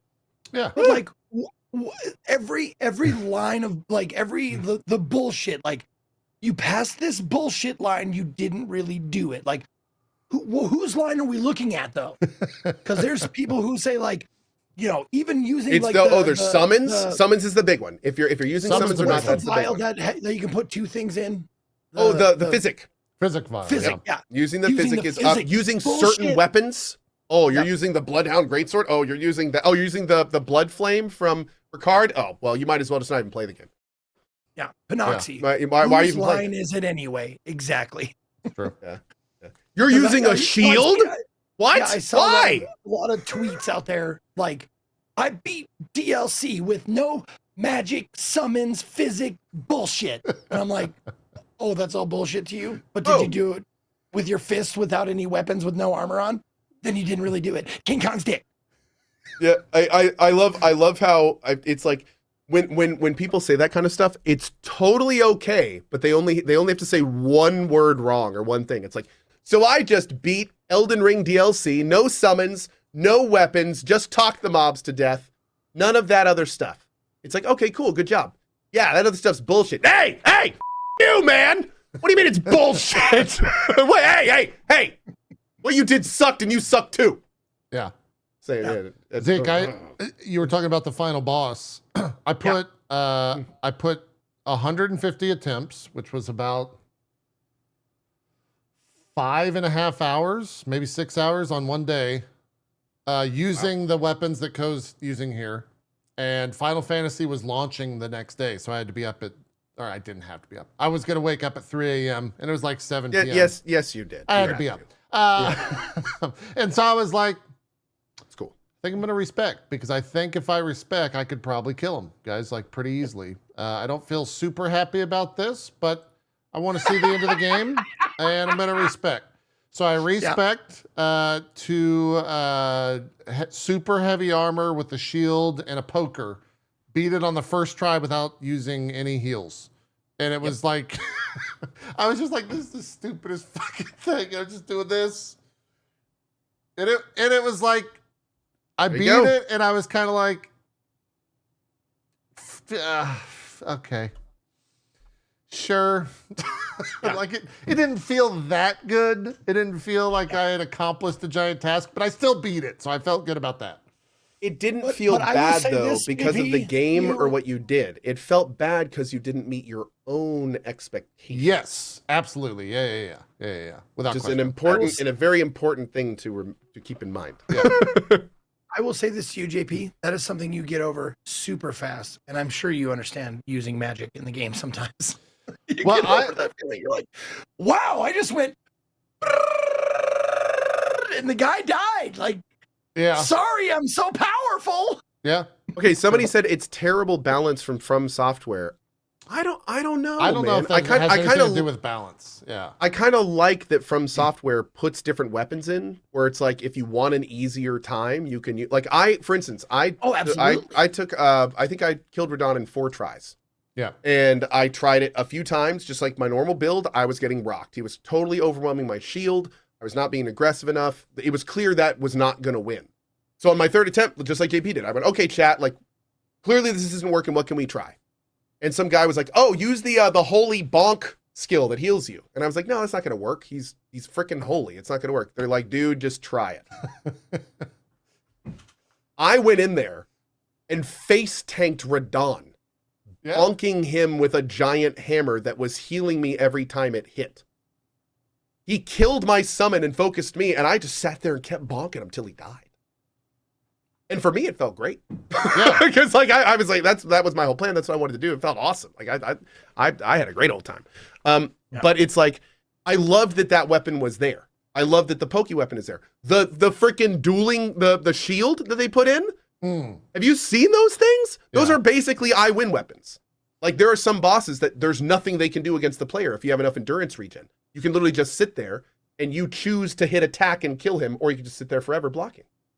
So it's like, that stuff being in the game, I think is, especially with how much flack it got for being too difficult, it's kind of funny to me where it's like, I think that stuff's in the game on purpose. Like, I think that kind of stuff's in the game specifically. It's not because it's not balanced properly. It's because they know that weapon will kill all that stuff real easily. And sure, they'll probably nerf it. I mean, they just nerfed the Blood Flame Blade after 3 years. But, I mean, it's that kind of thing. Like, it's kind of cool. It's like playing that roguelite that just came out, and you get that build that's just stupid overpowered. Yeah. It's that kind of feeling. You just find a weapon where it's like, oh, this thing's amazing. Like, oh, this is gonna... And then you just kick the rest of the game's ass with it. Like, that's a cool feeling. So, yeah. Yep. Well, and speaking of the difference between like doing mage and doing like melee, those guys that you're beating the shit out of right now, those guys were a fucking pain in the ass for me. For a lot of people, you're not alone. Because getting around to the back of them using spells and like trying to get one up before they turn around is fucking hard. Yeah, so those guys are miserable for some builds. In their fucking face. Yeah, that was like the easy. I think, is this the fight where this might not be the right area for it. But the one with the lava above, with the pot that throws lava around, and then it's like a two fight where you fight two of them. That room is like awful for so many people. Just a complete bullshit room. Speaking of worst enemy in the game for you, Excuse me. the enemy you hated the most. I'll tell you mine, and then you guys think about it. Mine is those really quick dancer guys that kind of pop out of nowhere with like, I think they have like the two circle blades. Yeah, they're Those wherever a guys fragment is. fucked me up so many times. Oh my God. Good Lord. Like every time I was like, oh, little bug, pew, little bug guy, pew, dead. Like, God damn. Yeah. Where the fuck did that guy come from? I think for me, it necessarily wasn't a. It was a boss that I beat, and I got the most upset at / around. But it wasn't. It was because of outside factors, like 85-degree room. My blood sugar was dropping, so I was super fucking hangry, and I was just like. The build that I played, which was actually what a version of what Ko's playing right now in this footage, against the horse boss. That boss tilted me to oblivion. The Saint Lucia boss or whatever. Is it Pearl something or other? I forgot what the name of the boss was. Whatever that guy was. Is this where Zeke finds out that he didn't? Was he riding a boar? No, he's riding a horse. The putrescent knight. The dude that that has the big blade that's like a half scythe thing. Yes. The big circular half blade. Yes. Yeah. And there again, that would be very easy. Yeah, that would be Magic. very easy for magic. Pew, pew, pew, pew, pew. Yeah. Yep. But for me, I was man, that one sent me to. I think there was a clip. I almost threw a controller. I almost zeked it up. I almost threw an elite. And it said I swapped elites because the left bumper was actually broken from just overuse on that. Yeah, that was mine. I think it was that. I don't know if there's any like one particular one that I just struggled with. Ko, what was yours?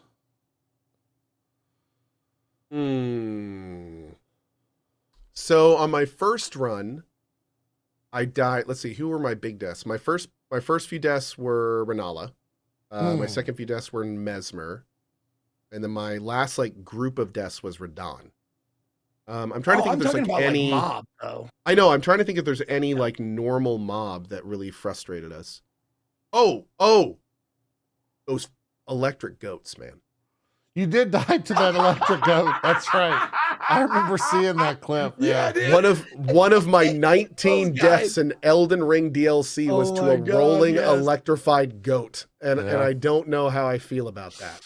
Oh man. That one hurt a little bit. Yeah. That one took me I'm so glad nothing was spoiled for me when I was playing the game, because I was like I was wandering around like, oh, look at all these gold sheep. This is or rams or whatever. This is great. That's cool. And then the lightning started happening. I was like, oh, lightning storm, nice weather effect. Ba-chow! Like just get bodied from nowhere by this big, huge rolling golden sheep. You're just like, what the shit? Yep, that checks out. Yep. Yeah, I thought it was like a joke for the first couple hits, and then I was like, oh God, what? Oh God, oh God! And then I got so angry. Yeah. Yeah. Oh my God, dude. I got so angry. That meme with the boxer, it's like, I'm going to go through this golden goat section. It's going to be great. And then it's like, golden goat got hands. Yeah. Yes. Golden goat got hands. That's exactly crazy. Right. The knights that had the like falcon garb, I don't know their actual names. But there's one right before the final, right before almost the final boss. Before the group fight where you have to run up to it. Is that a Fire Knight? I don't know if that's Fire Knight. Don't remember. But it's like the Boreal, the Frost version of it. Those guys were pretty crazy. They were definitely really strong. If you didn't have a way to like stun them or interrupt them or anything like that, they're a motherfucker. But apart from that, I don't really have any other singular enemies that were super frustrating.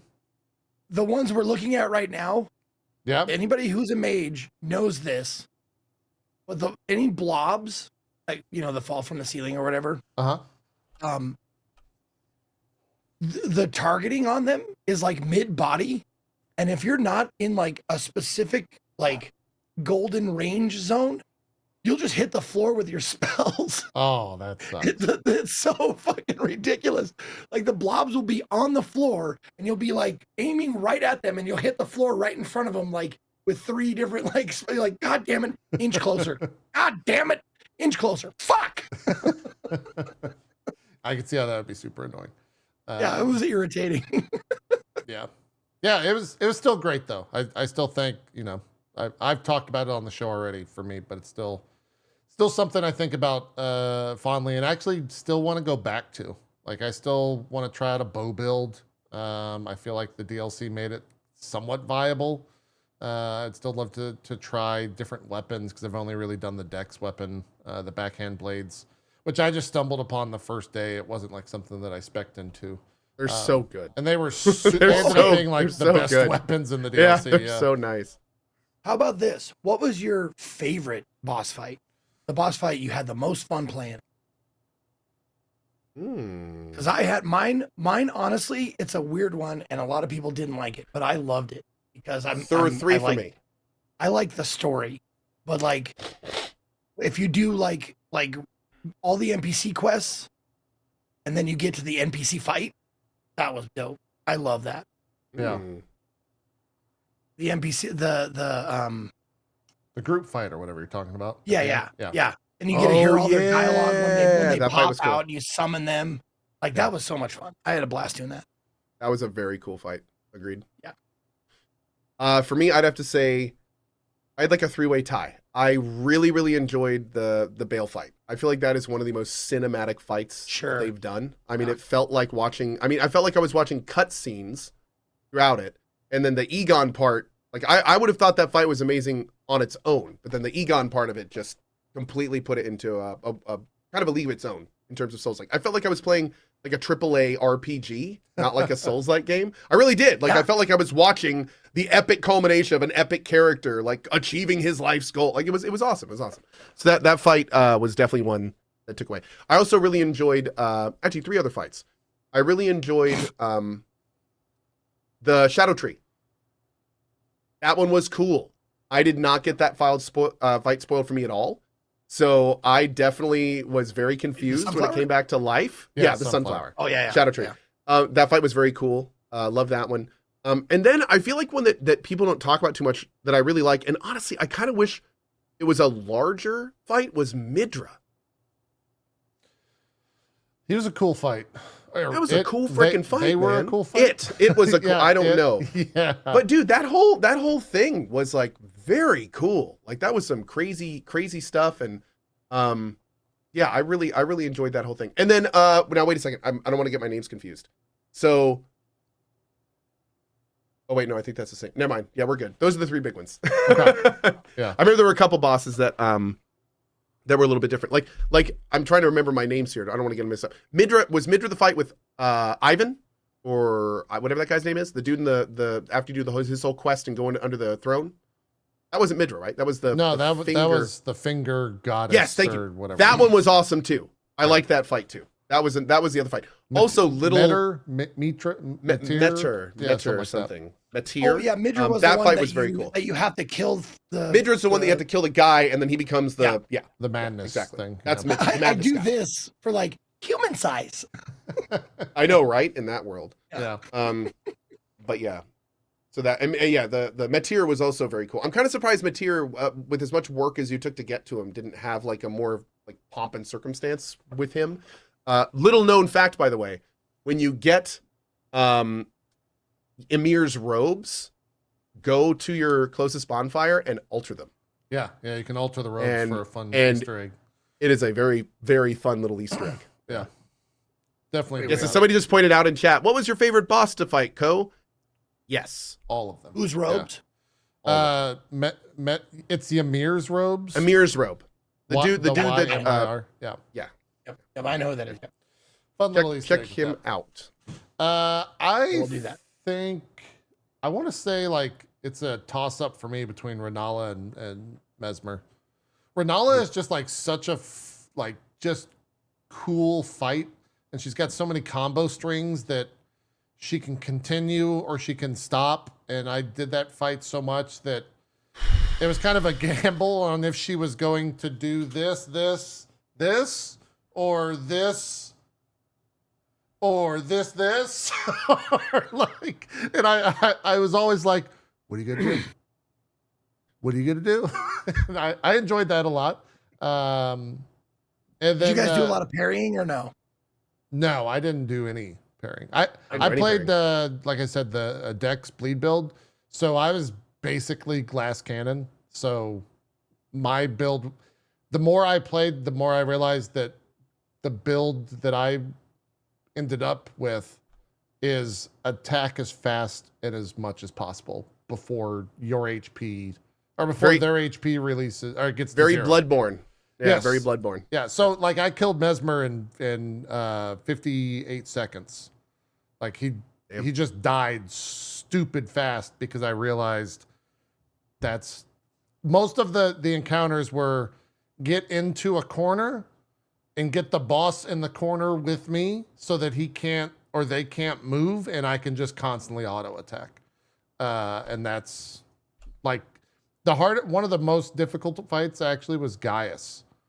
Pre-patch or pre-nerf or whatever, because he just fucking charged you. And it was bullshit. Like, there was no way to get out of the charge. And so eventually what I did was run to the left side of the building, stand behind it. He would charge a wall, and then I'd fight him on that wall. Then when he would go phase 2, I'd go to the opposite corner and stand behind a wall. So when he went up in the air, he just slammed into the wall next to me. And I just like beat him very, very quick because of that. So you cheesed him? Okay. 100%. That was the cheese.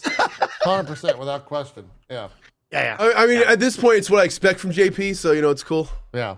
Dude, that guy Gaius gave me. That's the boar rider, right? Yeah.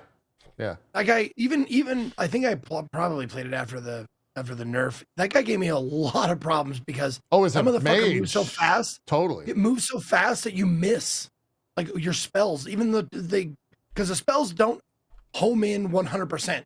Right. They kind of gently go towards the enemy. So like he was going all over the map. I couldn't fucking hit him with anything. Yeah. It was a rough fight. That makes sense. That makes sense. I like the idea behind that, where it's just like you throw a fireball and he's like, you know what, maybe I'll come say hi, maybe I won't, you know, we'll see. Exactly. Yeah. I'm just gonna like move over this way, we'll see what happens. Yeah. Oh, and also there's, you know, spells have a distance limit. Right. So like you'd be like right in front of you, pew, and he just go the other way and outrun it. You're just like, motherfucker, get back here and take my magic in your face.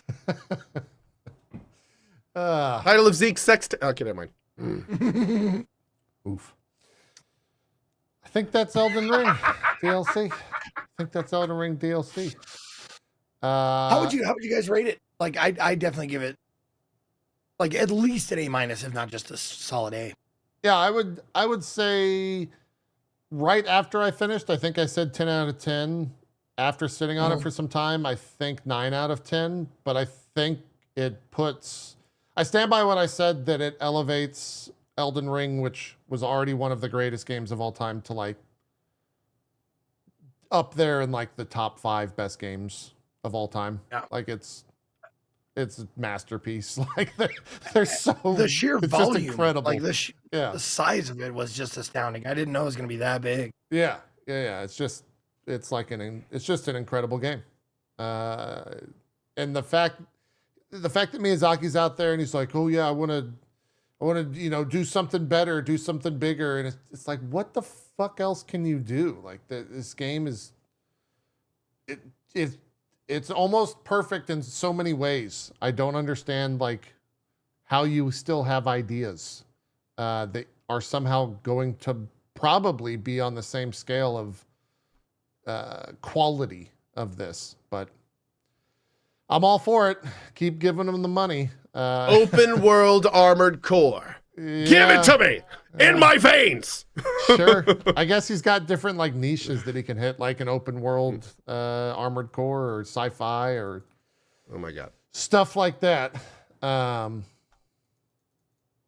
just don't know what. I think that's respectable, dude. Yeah. Here's the big thing. That really shows you exactly how Miyazaki treats his medium. Because this isn't, a job. Cool, it's done, on to the next one. Like, he sounds like an artist. He sounds like an artist that's never going to be happy with his work. And I think that's exactly, like, there's a reason they call them tortured artists, right? So, I feel like that very much encapsulates Miyazaki. Like, it's clear he looks at what he does far deeper than I would think probably most of the people that play it.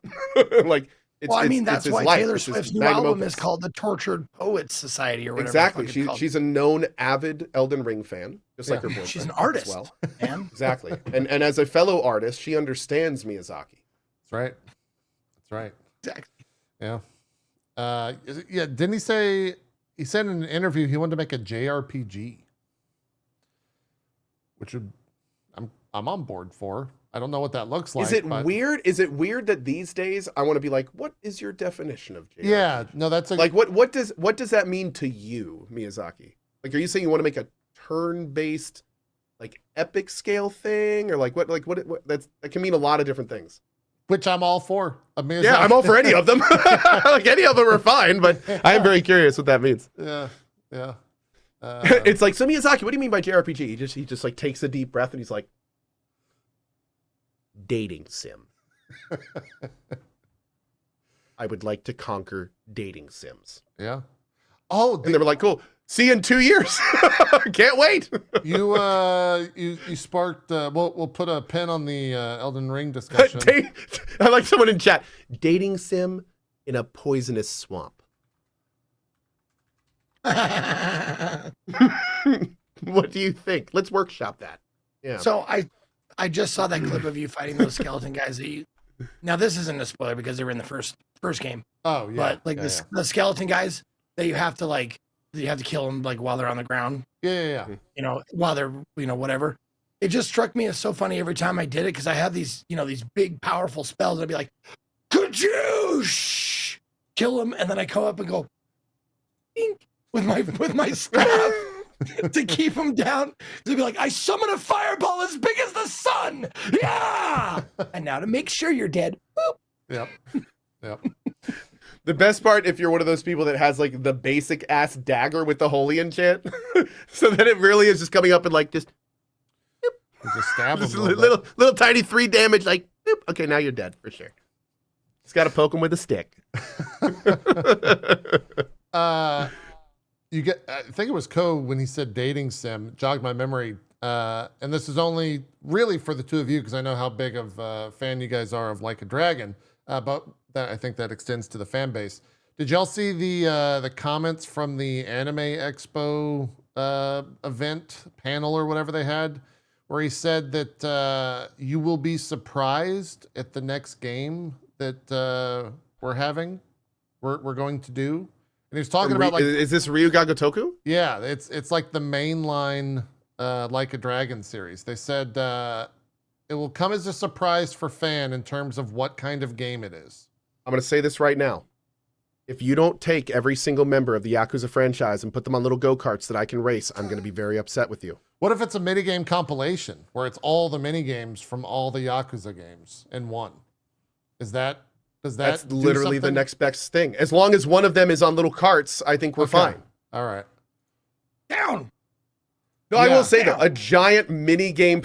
Were you talking to your penis? I was. He was. Okay, just making sure. I didn't know if your dog was there. Just making sure. Wanted to make sure. No. Okay. No, but like a Mario Party Yakuza would be hilarious. Yeah. I think that'd be amazing. Like, especially if they have it to where all the different characters would like have their iconic quips and they'd like talk to each other and stuff with like the actual VOs. Oh my God, man. I would. Yep, that'd be it. We'll see. Done. Apparently, it will come as a surprise for fans, according to the studio. So They say No, that, Royal but do they Dragon really is- know their fan base? Like, we've seen a lot of shit where you, Gagotoku. I mean, from some of the stuff you've showed us, I'd be more surprised if we were surprised. sure, yeah. How many? We're what? Like, how fast did they do the other Yakuza games? Is that a 2-year, 3-year period? What is their turnaround for that? Do you know? Development time? It's like a 2-year, right? They've gotten really good at churning them out, especially lately, since Like a Dragon. So I think we're on like a 2 to 3 year. Okay. Yeah. All right. We should know then. We're on about a 2 to 3 year. Maybe next summer we get a trailer out there or an announcement or something. Yeah. That's saying 3 to 4 years. Oh, that is a good point. 3 to 4 years, but they did also release like a half game with Gaijin. So Sure. Okay. yeah, That makes sense. that was a little weird. They don't normally do that. Yeah. All right, let's talk about this one. This will be a fun one to discuss. Zeke, you can. I don't think you played this, Zeke, but maybe you did. Maybe you did. Oh, Ishin too, but that was a remake. That's a little different. Anyway, sorry. Concord is in beta at the moment. I played it. Yeah, so did I. It's not open beta. This is buy-in beta. And then next weekend, I think, is open beta. Concord, you might remember, was the Guardians of the Galaxy-esque hero shooter that kind of got poo-pooed on. Protectors of the Universe, please. Protectors of the Universe, sorry. Yeah, so... Ko, how was the sponsored stream that you did for this? And I only say that because it's the game...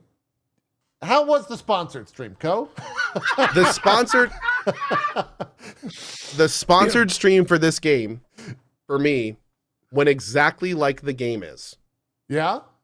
I think I see what you're saying, but please continue. It's fine. It's fine. Like I like that's what I thought about the game.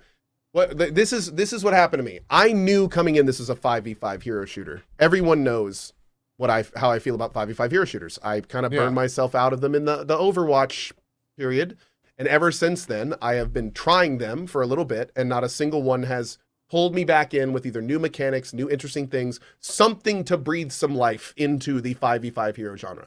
I will continue to try it, but from the looks of it, continue to be let down. Because what happened is that's what I did with this Concord thing. The very beginning of the stream before I played it, I was like, okay, another 5v5 hero shooter. Here we go. Let's see if this one is going to do anything that's going to like suck me back in. At the end of the sponsored segment, I said, okay, that's a fine, well-made game. It ran well. The heroes heroed. The gunplay was okay. The abilities felt fine. I was really feeling it towards the end. I found a few characters that I clicked with. I was getting like 11-3, 14-4. Like I was feeling it. It was good. But I got to the end of it and I said, like, I felt like I just played Overwatch and I'm done with that game. Like this, this is doing a few little interesting, cool things. Like, and what's even weirder is I started to think they were doing something really cool. They had this roster thing where you can like make your roster for passive effects and that dictates who you can play. And then I realized you could put the exact same person in multiple times and the whole thing fell apart and got weird. So the short of it is I got to the end of it and just like the sponsored stream, the game's fine. The music was fine. The UI was fine. The animations are fine. I mean, it's a good game. It's a good game, but it's another 5v5 hero shooter in an extremely saturated field. And worst off, it's not doing a lot to make its own voice. It literally, and I actually said this at the beginning, I feel like they took Guardians of the Galaxy and they put them in a bag and they made all their traits of all the people individual, like as little things. And then they shook the bag up. And then that's this game. So like, it's weird. We have like a star, what do they call him? Star Child? Instead of a Star Lord. And Star Child is the big guy from Guardians of the Galaxy that even like talks the same way. Yeah, it's correct. The heroes, I started playing a guy. I didn't even realize it for like 2 minutes and I was basically playing Farah from Overwatch. Like it was her. So it's just like the whole thing it's kind of fine, but it's not really doing anything. I don't know if it's trying to, for the record. But it's not doing anything to really give itself its own voice and flavor. Yeah. Like it just the whole time it just felt like I was playing Overwatch. Like it's a fine game, but it's just not nothing special. To speak to, I don't know if it's doing anything in its own. I think it totally is, but it's so you have to play so much to understand what that is that it's buried way too deep in the game to understand what it's actually doing. And that's where it's not going to grab anyone. It did feel a little more like taking the standard Overwatch, like objective-based maps and make them a little more TDD. You know, like a little bit more Call of Duty in my Overwatch, A little bit. than I'm used to in this. Which and the movement and everything kind of catered to that. The dodge mechanic was you know kind of cool. I was definitely feeling the dodge mechanic with like melee characters, stuff like that. That especially when I changed the bind from double tap to single tap. I don't know who came up with the double tap thing, but no, like that was terrible. Yeah. Once I made it single tap, it felt great. But yeah, so I mean, tell me real quick, what is the part you're talking about? I'm curious if I got to it. You mentioned it briefly with the idea of the crew, where you can make your own crew, and then when you can have multiple characters. So that only comes up. There's 2 game modes right now. There's one that's kind of just like a respawn TDM, and they even actually where say you take their tags. Yeah, where you take their tags, or just a straight up TDM. There's like different variations within that queue matchmaking. And when you go to make a crew, it actually says that you want to have multiple crew configurations for the game mode that you're playing. So the other game mode is a one and done round-based kind of Valorant-esque game mode where you go and plant the bomb or you go and capture a point. The permadeath one, yeah. It's like one and done, basically, until the next round. And so the thing that it does that's unique is that, and it gets kind of complicated even talking about it, is in your crews, you have 12 guys that you can choose, and you can have multiple people. You can see there at the bottom, this is the crew. So I have 2 of the purple-haired girl, 2 of the green scarf girl, and then 3 of her, and I'm kind of changing them out right here. This is actually a well-timed clip. I start off and I choose the mushroom guy is my first guy. And that guy gives you increased reload. So then for the entire rest of the match, all of your characters will have faster reload. Because he's giving the perk to give faster reload. So the other thing. So wait a second, when he dies, can you use him again?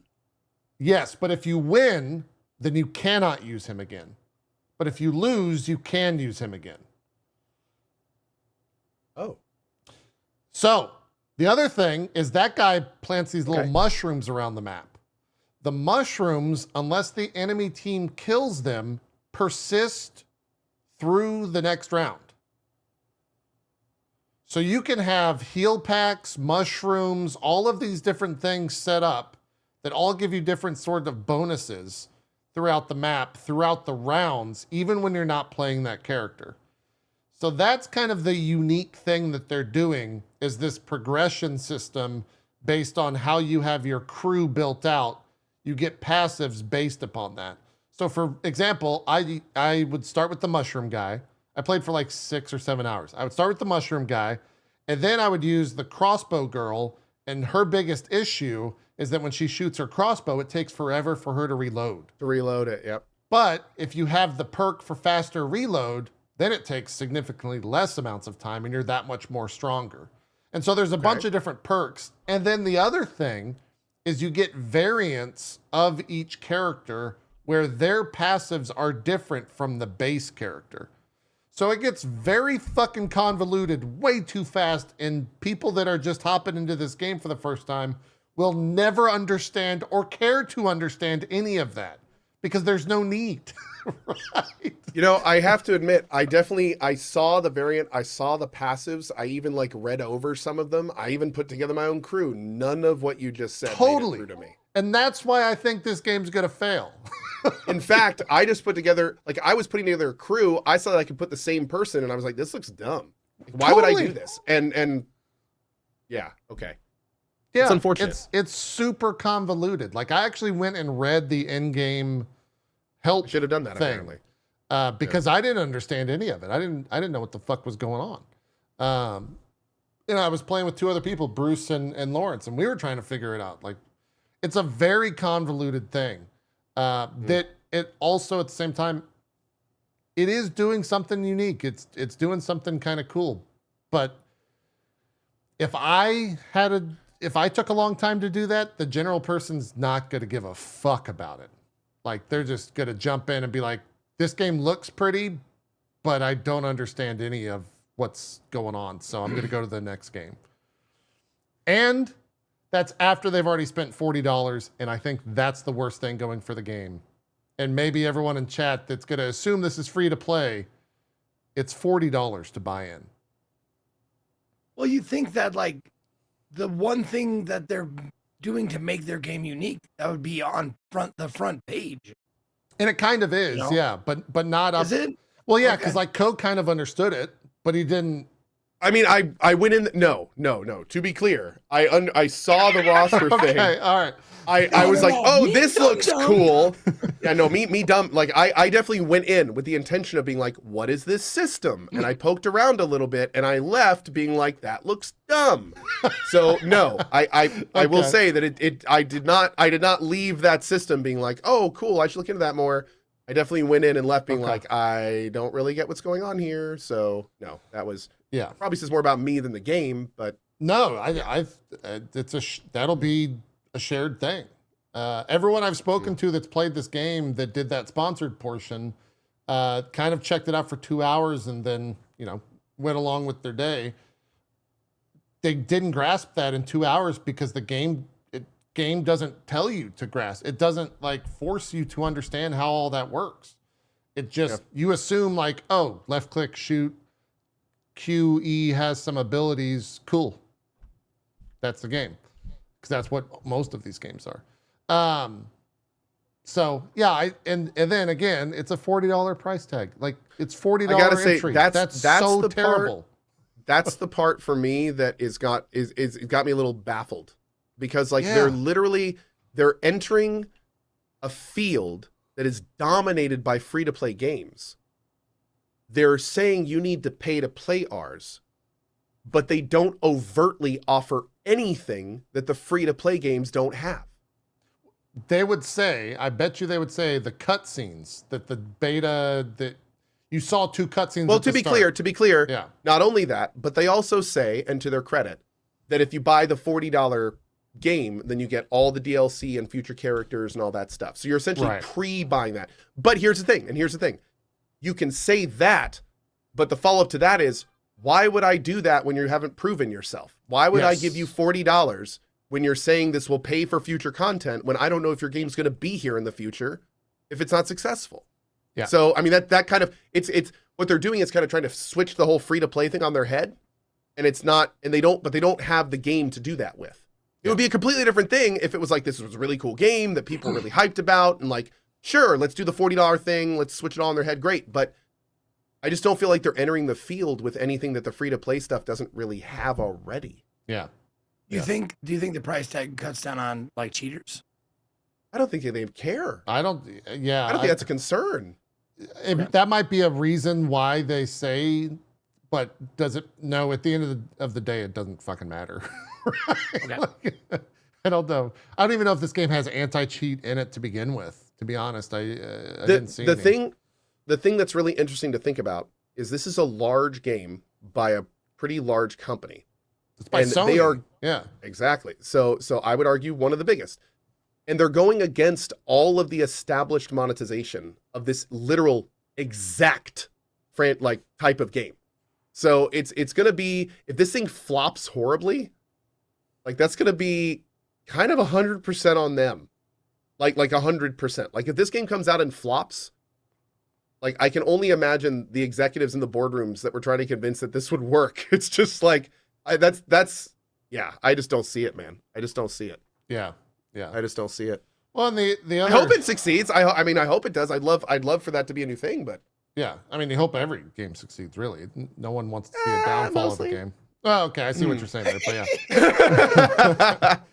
Everyone hopes most people think most games. yeah, there we go. Okay. Most games should absolutely succeed. There you go. Yeah. There's a few that might be just a little too corpo that, maybe it doesn't have to do as well as it's doing. There you go. There we go. I had someone in my chat say, what was the exact statement? It was something along the lines of, I feel like they made every character with as little charisma as possible or something like that in the game. And I was like, I mean, that's pretty harsh, but I kind of agree. Like, none of the characters were super interesting. That, You know what they reminded me of? what's that? Reminded me of anime characters. I feel like they took the same approach where it's like they took hold on, no, this isn't a bad thing. I'm gonna keep talking. I don't think it's a bad thing. Anime characters, very standardized, right? You have your type of character, they have their flair piece, they have what makes them look good. I mean, even anime fans know this. Come on, it's how animes work. I feel like they kind of they took like an Overwatch thing and they animized them. Is that a word? Animeized?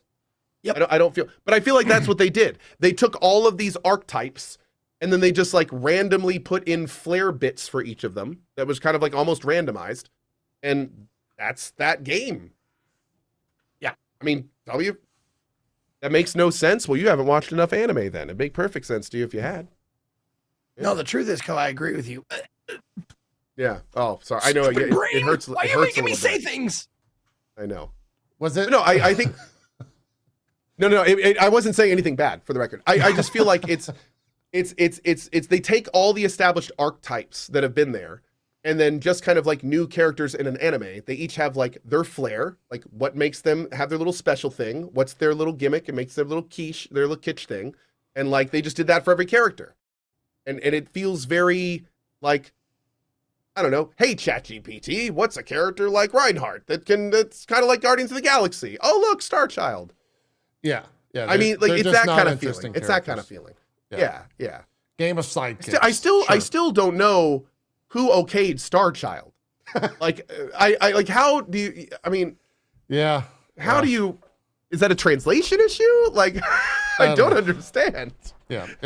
How did anyone okay that? Yeah. Just a lot of things where it's just kind of baffling. Like Dude, I honestly, like, the first time I looked at this, I was like, okay, Guardians of the Galaxy aside, I looked at the chick with the winter coat on. I'm like, holy fuck, May. Good Lord. well, it's They're not like even May. trying. It like, I don't want to overuse the meme, but it really is like May from Wish. Like, all of the characters are different, kind of like what Co was, I think, saying without the anime conversation. They're just like Go archetypal. say it for the normies, JP. Go ahead and translate it for the normies. Yes, please. They're just Go like ahead. archetypical, like they're characters that we've already seen with like a slightly different hue. You know? PS Fanatic has it perfectly the way I would say it. From your chat, Co. And if you've seen Spaceballs, you'll understand this. Let's hear it. You idiots! You caught their stunt doubles! Yes. Perfect. That's great. We don't have to say anything else. Yeah. Yeah. So is it a ripoff? It's not a ripoff. It's inspired by. It's not, yeah, you can't say it's a ripoff at all, I don't think. No, and to be clear, it's not a ripoff. It's just iteration, but it is direct iteration. So but yes. Characters aside, in my opinion, I will say the best thing this game has going for it is the production. Like, oh yeah, the animations, the UI, how it ran, how it looks, like all of that stuff is definitely the best part of the game by all Hard agree. very, very far side. Also, the gunplay funnest actually part of feels this good. clip to Yes, watch like the game is great. I mean, it feels fine. It's a fine game. For me, the funnest part of this clip to watch was this. Yeah. Watching this, the animation, the art style, like they look fantastic. Yeah. I just wish they weren't in a 5v5 hero shooter. Yeah, exactly. So, anyways, that's Concord. I think it goes open beta next week, and then this game's out in August. It's full release in August. Next month? Yeah. Let me verify real quick the exact date. Oh. Is it 17th? August 23rd is when this game fully launches. August 23rd. That's isn't that wait, when's Wukong come out? Is that the 20th? Oh shit! Is it? I'll be traveling to Burning Man. Fuck. That's I that's guess. August 20th. Yeah, you're gonna Guess I'll miss it. You're gonna miss it. See? Am I? Man, Well, no. Zeke's gonna miss it at Burning Man. Oh, Zeke's gonna miss. Oh no, I thought Zeke's gonna miss Burning Land for the Concord launch. Oh, you're gonna stay home for Concord launch, Zeke? Obviously. yeah, I've been planning. I can't bump it, unfortunately. I'd like to. Okay. You know what? I'll go and let everyone know, Zeke. I'll just let them know. I'll just bring a big Zeke Dude. would be here, but he's got to play Concord sign. Don't even fucking tease me about you going, because I would go out there and you would come back a different, better person. Wow. I know you're already a pretty Zeke good Zeke dude. forgets that I was into psychedelics in college, I guess. I don't know, but okay. honey, don't tease me. Come on out. Zeke, burnt. I've already Let's met go. the great one. It's cool. We're good. But you didn't meet the greatest one, though. There is one above. Is this like a Marvel thing, like He Who Remains, or all above one? What do we? No, talking- it's John Wick, the one who sits above the table. Oh, okay. Fair Okay. enough. Have you met him yet? Fair enough. Fair enough. Got About 25 minutes left in the show. Co, I know you've been playing it. Zeke, have you jumped into Once Human at all? Off stream? Not recently. No. I people. Obviously, it's pretty flooded. Pretty popular It's right now. Very fucking And people- flooded, yeah. Yeah, and people ask me like, "Oh, I know you're not playing it now, but are you going to jump into Once Human?" And I was like, "Here's my thing. Like, I played over 100 hours of it when it was in beta. I need a little more time to like get away and come back fresh, you know. And especially now hearing like how many changes. Like, I want a more solid game, so I'm not like, "Hey, my gun works," and then the next day like, "Hey, my gun sucks," you know, whatever. Yeah. You know, yeah. apply that to whatever mechanic you want to. I tried to go back to it yesterday because I bounced off of it so hard. And at the time I was like, am I the one that's wrong? No, it's surely those meddling kids. And now it's like, am I the one that's wrong? Because I haven't seen a single person be like, that game's share the same stuff. So I was like, fuck it. I'll go back. I'll try it out. I'll see how it goes. I don't really have anything to play. And so I tried to jump in yesterday and it was like, hey, the server's actually full. You cannot join this server that all of your friends are on. And I was like, You tried to join 7, didn't you? I tried to join 7. I was like, cool, I guess I'm not playing this game. And I just uninstalled it because I didn't want to play on a different server and enjoy it and then have to potentially restart somewhere down the line. And hope it actually worked when you do. Yeah, that's been a major problem. Yeah. Well, that I would say Add it that's to the list. That's been an issue. The other thing that's blowing my mind with this game is how it's kind of Zeke hit on it earlier. The game changes and things change in terms of what is going on around this game. It's such a fucking rapid pace that as someone who was trying within the like hour to keep up with everything yesterday, It's impossible. I was in shock at how quick like a new idea was introduced and then, oh no, they said that was already changed last. Oh, and then they said this and they're just like, it's crazy how much things are just constantly changing around this game from almost every level. Like it initially started and they were like, yeah, you can have one character ever. And then the community was just like, what are you fucking doing? You fucking, okay guys. All right. We'll give you more characters. No, they basically said they released this is the best part. They released the game and this somehow thought it was okay to release the game only being able to make one character, which the game should have been delayed, no question. So that comes out. Immediately they go overwhelmingly negative on Steam. Understandably, because they never should have released the game in that state. Yeah. And then the next day, they're like, okay, so we went ahead and worked all night and turned on multiple character stuff. We were going to turn it on August 1st when it all worked properly. But you know what? It's clear you want this now, so we're just going to turn it on now. And they did that. And then that then had all sorts of other issues they didn't intend, like, oh, that whole wait until August 1st thing? Yeah, that was because we didn't have cosmetics working on multiple characters. So when they turned on the allow multiple characters thing, people were buying cosmetics on different characters that they can then not access on the others. So Wait, that was that's like a bug? That originally they were saying that's how it was supposed to be, and then they had a big talk with Pirate Software and some other people, myself included, and we were all like, "What are you thinking?" Because I was and then gonna they came say- out and said, "No, we're retconning all that. Now we're making it so we're actually going to refund the people that bought the stuff on multiple characters, and we are going to make it account wide." Because I was going to say in the first Descendant, that's not a bug, that's a feature. Yeah, in Once Human, it was unintended, I think is the word to use, unintended, because they say that they were waiting for August 1st with the multiple character thing to work on that, but at the same time, when it did come out, a lot of people started to kind of be like, "What's going on?" And they were just like, "Oh, that's how it's supposed to work." And then like Pirate Software and some others like started making a big stink about it, and they were like, "Oh yeah, no, it shouldn't work like that. We'll fix that and refund people." Okay.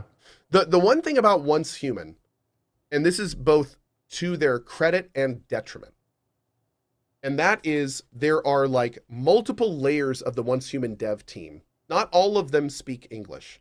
Mm-hmm. And they use liaisons to get information to the English audience.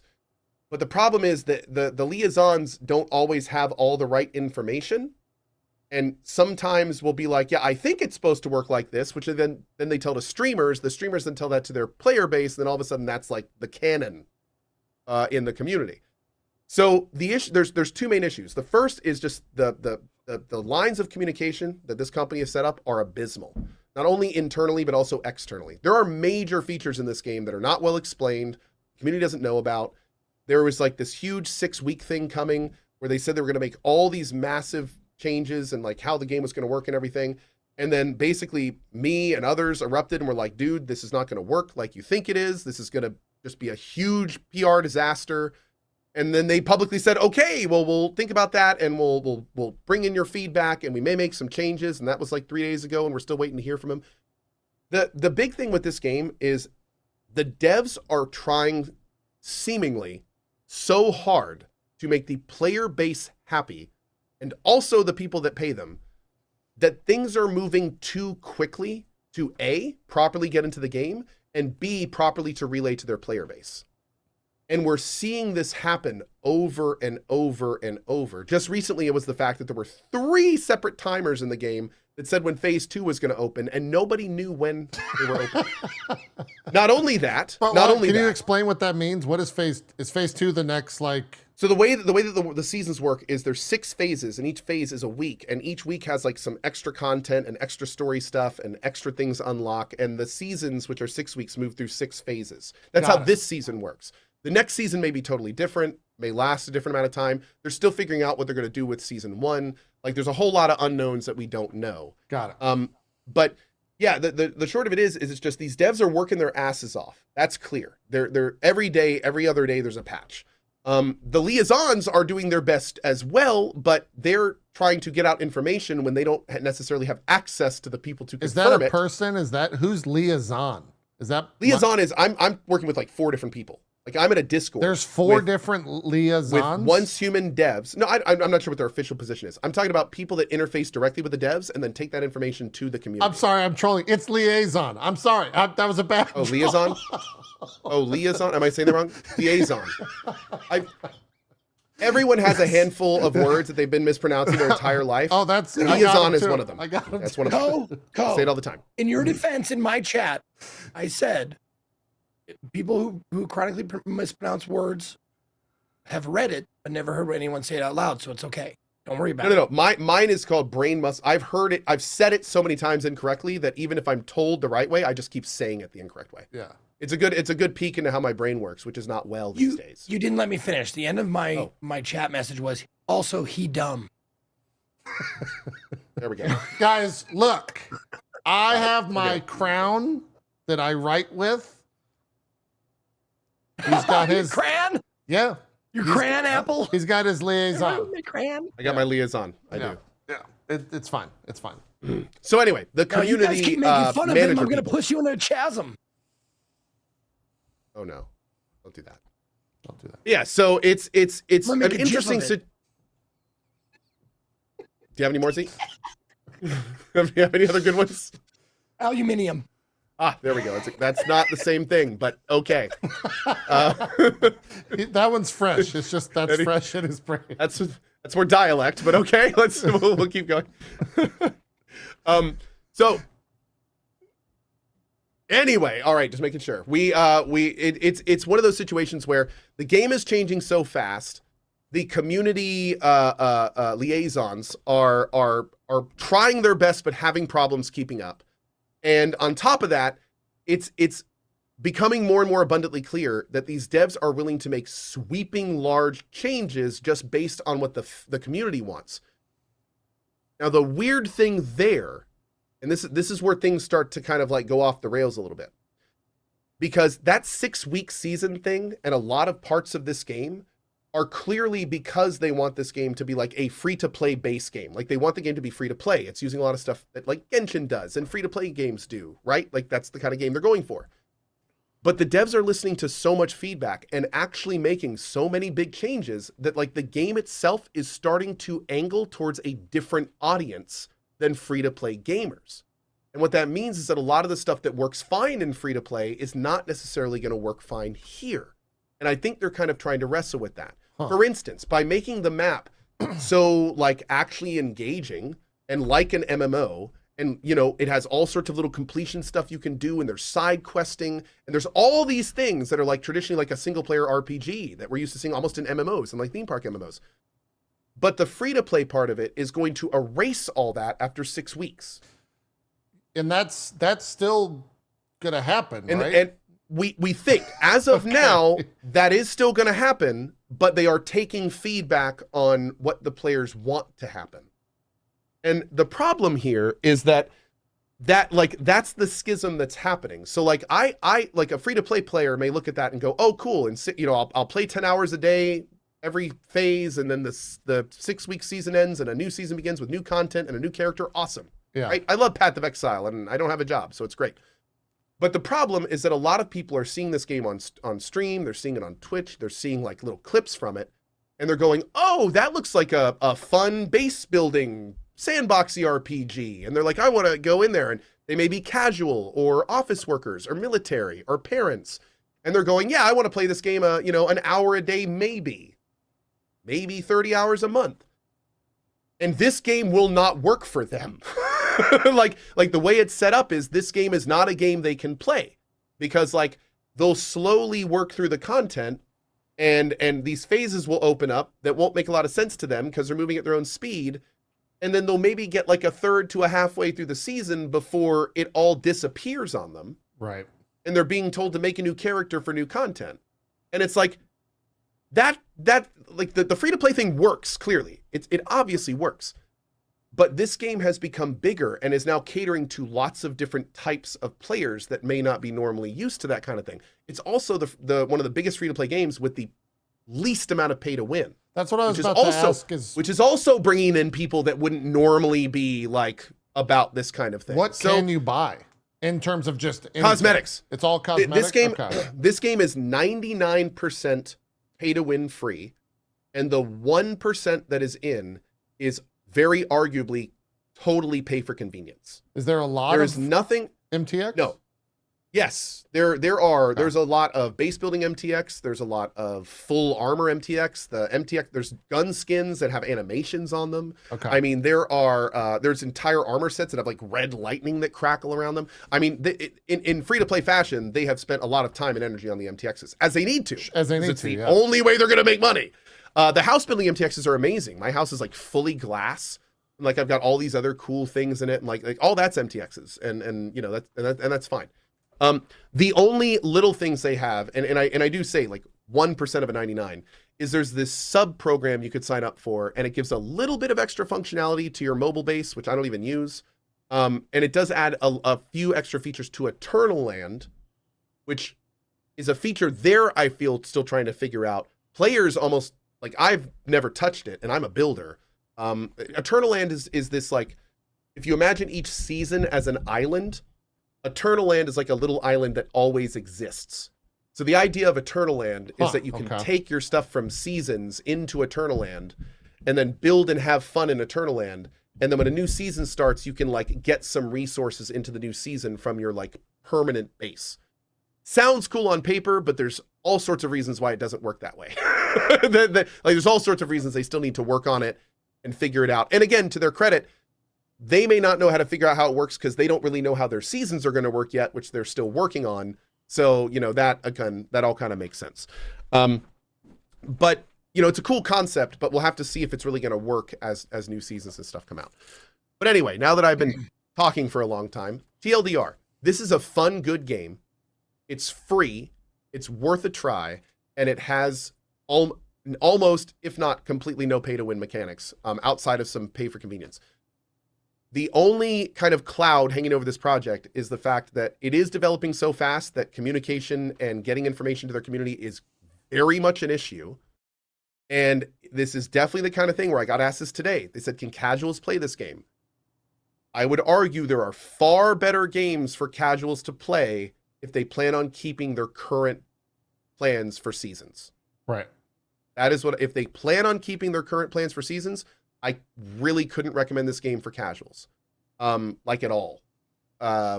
Just from what I've been told, the blueprint is for their planned stuff. The planned blueprint's great if you want to play it like 8 hours a day. Fantastic. But if you're a casual player, it's just not going to work. Like if you want to do everything in the game, you will not be able to do that as a casual player. So you talked a whole bunch and I barely listened. So I just want to, I might go over something you already went over, but like the seasons, yeah, are they like doing like PoE seasons? Like they're adding new mechanics and like new shit. So this is where it gets weird because we can only go off what they've told us, and they've told us a lot of things, and some of them aren't always not at odds with each other. So seasons are supposed to be new things to do. It is not PoE style. It is not going to be like after 6 weeks, you just have to do all the same stuff you did again. No, that is not what they have told us seasons are. Seasons are going to be both PvE and PvP. You sign up for them when they open. You start new characters, but your account has stuff that goes between the seasons, like your blueprints, your unlocked cosmetics, your recipes. Like there is absolutely stuff that will always go forward, as it were. You will always progress in some parts of the game. But your full inventory, the deviations you've captured, your base in world, all the questing and side stuff you've done, all the completion stuff you've done, like they made it sound like the new seasons will be on different maps, or at least different parts of the same map. And every time a season starts, it's basically like logging into that game for the first time outside of the recipes and stuff that came from your previous seasons at Eternalland. Okay. Now, we don't know what that looks like. We don't know how different they are. Sure. And another major concern is that this game is technically 1.0, and the current season has all sorts of issues. So the current season has tons of side dialogue that isn't voiced, animations that don't line up, subtitles that aren't what the person is saying, animations that don't line up to the people are saying, actual main quest dialogue that isn't voiced or animated. So it is a little weird that they're selling us like a 1.0 that isn't done, and then they're saying in 6 weeks we'll have a brand new thing for you. It's like, yeah, but you're not done with this one. You're saying selling in the figurative. In the figurative, okay. I say selling as in you're going to enjoy this, you're going to play it, not selling as in paying. I'm sorry, that was the wrong word to use. They're hyping up the new season. They're hyping up the seasonal thing, but in the same vein, there's a lot of stuff that is not done. Which then brings up the next obvious question. How are they planning on conveyor belting out content like this if the content we already have isn't finished? Yeah. Are we just going to be getting like a bunch of not finished content? Is that the plan? Like, because that's not super great. Right. So TLDR for me is good job. You waited. I mean, arguably. I mean, Kinda, what I would say is if you want to play this game long term, if you have a lot of time, now's a fine time to start playing. If you have a lot of time, start playing right now, you're good. If you think you can do 50 to 60 hours in a month and you want to, now's a fine time to play. If you are wanting to play this game long term and you are a more casual player, I would absolutely wait for their official announcement on how they're going to do their seasons, because that will give you the information you need to make your own decision. That's what I'd say. Because at this point, nobody knows. We don't know if this game is going to be okay for casuals at this point. So yeah, we'll see. And I do need to preface casuals that want to do everything. The game is fine if you just want to jump in and have fun. But the point that I'm making is you won't be able to do like all of the story content, all of the map clearing. Like the map will disappear before you do that.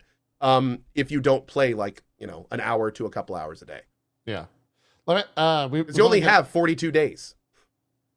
I only That's got not a a lot few of time. moments. I have a question because I was watching. I watch mods who we've had on the show a lot, and he relatively quickly, I want to say in maybe 2 or 3 days, I was moving there, so I might forget.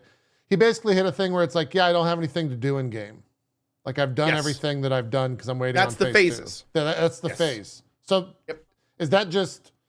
Mods is a degenerative gamer. So did he just like That is play- 100% because of what he did. Yes. Yeah. He probably played 40 to 60 hours Okay. in Yeah. the first phase. Yeah. And that means he played 40 to 60 hours in a week. Right. That Now, sounds it's right. important to mention that the first phase is not even all the beta content. Like they actually truncated the beta content. You can only do through tier 3 in phase 1. So they actually removed content for the phase system.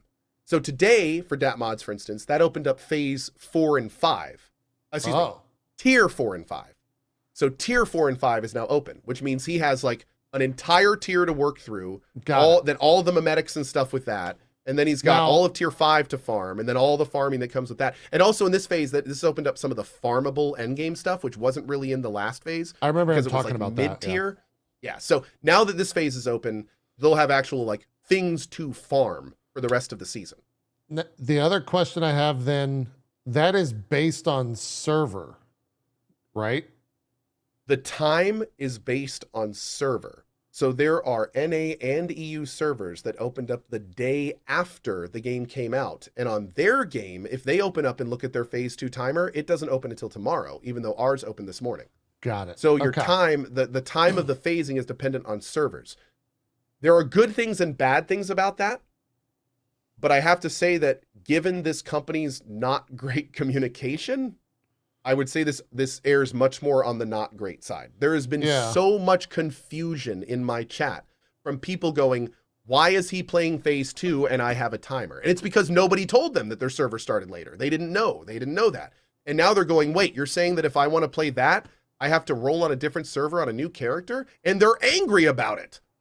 And it's like, yeah, you were never told that. Like, Well, I mean, I get it. Someone in my chat just said phase 2 opens for them in 3 days. So now it's like they just have to sit like, and they're one of my viewers. So they just have to watch me play phase 2 for 3 days until they get to play it I themselves. mean, I could see it from the sense like people saying it opens for them tomorrow. Today's Sunday. They work Monday through Oh, yeah, Friday. Like, Now the That benefit sucks. there is that if they do keep this super tight 42-day window to experience content, it would be nice to pick a server if you're a new player that just started that, right? So I mean, Yeah, there's a benefit yeah. to that. Like if I just started playing Once Human and they're really only going to give me 42 days, then I want to start on day 1 or at least as close to it as possible. That makes sense. Then of course the next obvious jump there is, oh, maybe this seasonal thing kind of sucks then. I do have a. Yeah. At some point, isn't them doing the whole like phase system just like a mobile game unlock timer? Yes. Yeah, isn't that For like the kind whole of the same community. thing? Yeah. It's gated content. It's Yeah. all the exact all of those mechanics feed back to the same reptilian brain thing, that those mechanics feed into. So yes, it is absolutely all the same stuff. I'm not saying This- that this like, is- oh my god, it's a mobile game. No, I'm no. just saying like, oh, that's kind of I mean, interesting how it is. A mobile It's a game free to thing. play game, dude. It's Yeah. a free, like that's the thing. This is a free to play game masquerading as an RPG. So it's like, and that's what we kind of have to keep in mind. Like, Yeah. it's doing the masquerading so well that it's kind of becoming something different. And that's where I think a lot of these like misaligned expectations, misaligned communication, like it's starting to bridge some players bases that don't generally get that close to each other. They're very defined in their Sure. differences. Sure. And now we've made this game where it's like we've got mobile gamers, we've got free to free-to-play gamers. We've got people that only want to buy games. We've got the non-pay-to-winners. We've got like all these people that aren't normally in one mixing pot that are now here, and the devs aren't great at talking to any of us, so we're all just looking at each other like, what's going on? I don't know. Is it free-to-play? Is it single-player? What are we supposed to do? And it's this big thing. So Yeah. it's kind of weird. I both love and hate streaming this game. Well, Because- because you serve as a mouthpiece for the devs, right? Not only that, but the big thing is I can't play this game without just incessantly talking about the mechanics in it. Like I can't play this game without inevitably having to eventually talk about the seasonal system or my Sure. thoughts on this or my thoughts like there's so much confusion and so much just misalignment from what different people want, what the different people expect, that it's become kind of just like I want to, and I've said this like 5 times. I want to just shut up and play the game, but give it 5 minutes and someone will ask a question in chat or someone will make a comment and I'll be like, hey, actually, and then I'm back into it and I can't stop. Yeah. It's So yeah, it's that kind of thing. It's that kind of thing. It's doing well. I mean, it's definitely got people super interested in it right now. 213,000 folks on Steam. The best thing I can say, don't listen to a single word from me or anyone else. Download the game and try it. It's free. Like this is one of those beautiful situations when it's just like, don't listen to anyone. Try it yourself. Yeah. It's fine. Yeah. And know, as far as we understand, Big China's not going to steal all your data. You don't need to worry about that. That was a whole separate thing. That was a whole separate thing that came out right Dude, after. that happened on Tuesday as I was moving, and I was like, the fuck's going on? I don't got time for this shit. Yeah. And Yeah. I stopped. Here's what's really funny about our world. EULAs are horrifying. The language in EULAs it's always been horrifying. It's designed for It's a lawyers legal to cover document. their ass. Yeah. Yeah, so EULAs are horrifying. No one ever reads them. So what's hilarious to me is for 20 years now, every so often, one motherfucker reads a EULA, and then he goes, what the is all this? Is anyone reading this? And then gamers go, what? Yes. Did you see this? And then it takes one guy, like every single time, in this case it was Pirate Software, where he stands up and goes, you do know that none of that applies to you, and they've been using that language for 10 years in the games you've been playing. Right? You do know that. Right? Because you'd have to be a dumbass if you didn't. Right? And they all go, yeah, okay, but what about, and they move on to the next thing. So that happened to this too, where it don't get me wrong, the language looks scary. It says like all sorts of things about like, we're going to take your ID and we're going to take your location data, all this stuff. But it's a legal document, which means one word can change what the entire paragraphs mean. And in the case of that big, rude paragraph, they specifically say all of that data is if we are asked to request your ID, your government ID, which is a thing in China. That is a specific thing. And then you look at it all, and for the record, please go watch somebody who actually understands this, explain it. I'm giving you the cliff notes. Yeah. I am not an expert. I'm giving you the cliff notes. I'm saying a video I watched from someone who does know what they're talking about. In this case, Pirate Software. Basically what it means is, in this case, is that unless, if no one requests the government ID, none of that is applicable. And that doesn't happen outside of like China. So there was also, and this, going back to the communication issues, there were also problems where some of the software was improperly stringing in the stuff as startup, which made a lot of people very concerned that there was like spyware that was being launched in the game. That just turned out to, again, from what we understand, be totally false. It was just, it doesn't, like, something was not done properly, essentially. So this is all, and frankly, if Once Human is still a thing, can we just please ask Thor to be on next week? Because he would be able to explain all this. I don't have any contact with him. I think you have more contact. But than I do. yeah, I'll shoot him a DM. But yeah, so the big thing is that there were multiple giant bat signals put up when the game came out about privacy and spyware stuff. A bunch of very knowledgeable experts looked at the situation, and none of them felt like there were any alarms to be rung. That's where we are. I am definitely a person who likes to listen to experts, and the experts in this place have told us, like, we're good. So there we go. Yeah, I think We're it's good. So that's that. It is a great lens, I think, on the the gaming world in 2024 that we just talked about Once Human for about 40 minutes. And maybe 5 minutes of that was on the actual game. Yeah. It's yeah. We'll talk about it probably next week. I'm gonna keep trying to get on to this server, as it were. But if I can, I probably won't jump in. And then I've been playing First Descendant, so we can talk about that next week. Because that is another interesting thing when it comes to where video games are at in 2024. And then Zeke's also been playing a ton of stuff, which we can talk about next week. Because I just want to real quick, just say 2 sentences. Ready? Let's hear it. After 35 years of not playing it, I finally beat Ninja Gaiden for the NES, which was a pain in the ass, but I did it. Fantastic. And I never beat Castlevania 1 for the NES either, and I did that too. So that has been a blast going back and going, I never beat these games. I'm going to go back and do it. Yeah. And That's it was the way to like, do it. beating Ninja Gaiden was rewarding as shit because it was And let's a be fucking real. pain. Yeah. Let's be real. Let's be real. Those games that you're doing now are harder than anything out these days. They are the Elden Ring of video games. They take more like perseverance, that's for sure. And now I'm in the middle of another game that I'm sure a lot of you didn't beat. Teenage Mutant Ninja Turtles for the NES. I did, but I I'm used doing about that a one. billion credits of like quarters. Or no, you're No, talking you're about the thinking of- NES. You're talking about Yes. the NES version. Oh. Yeah, let me jog your memory. It has the swimming section with the bombs Yes. you have to defuse. Yeah. Oh God, I'm getting like Battletoad flashbacks Yeah, now. I've got that. Oh God. Yeah. Let's Oh, do those some those little rocket thing. Oh God. Let's Sorry. not turtles in time. Yep. Let's do Having a some moment. shout outs and get out of here. I got a footy game to watch, guys. You're playing Angerfoot? Oh. Speaking of, I am playing Angerfoot on Tuesday. Oh. So, hello everybody. My name is Ezekiel III. You can find me at /Ezekiel_III on Twitch, Twitter, and YouTube, or Ezekiel III, all spelled out on Instagram and TikTok.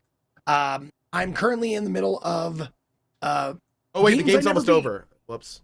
Okay, sorry. games I never beat as a kid, and I'm going through like a few of the NES games right now. I'm in the middle of Teenage Mutant Ninja Turtles for the NES, and I'm also going to be starting Angerfoot on Tuesday. So I'm going to be splitting my day with new game, old game.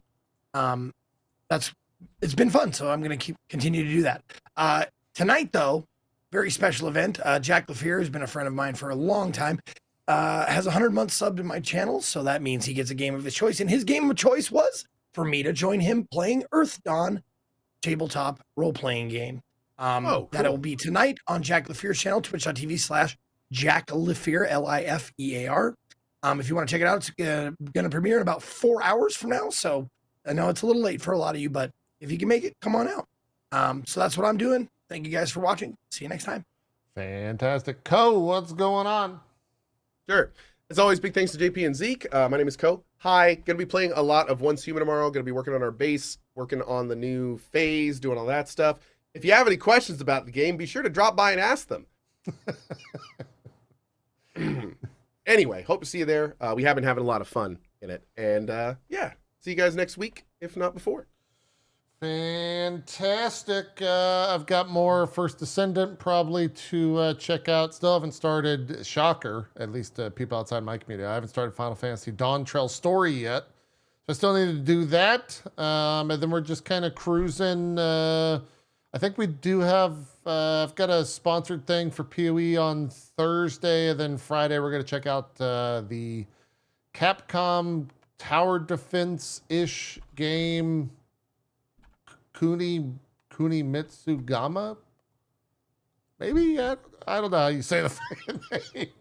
That on is Friday, minus 3 weed points right there. You Minus- just witnessed it. Wait, three Minus weed 3. points. What are weed 3 weed points? points. Come on, you know better.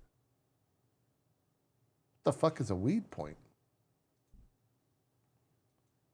I haven't seen better acting in a long time. Oh, you're saying weeb. I thought you said weed.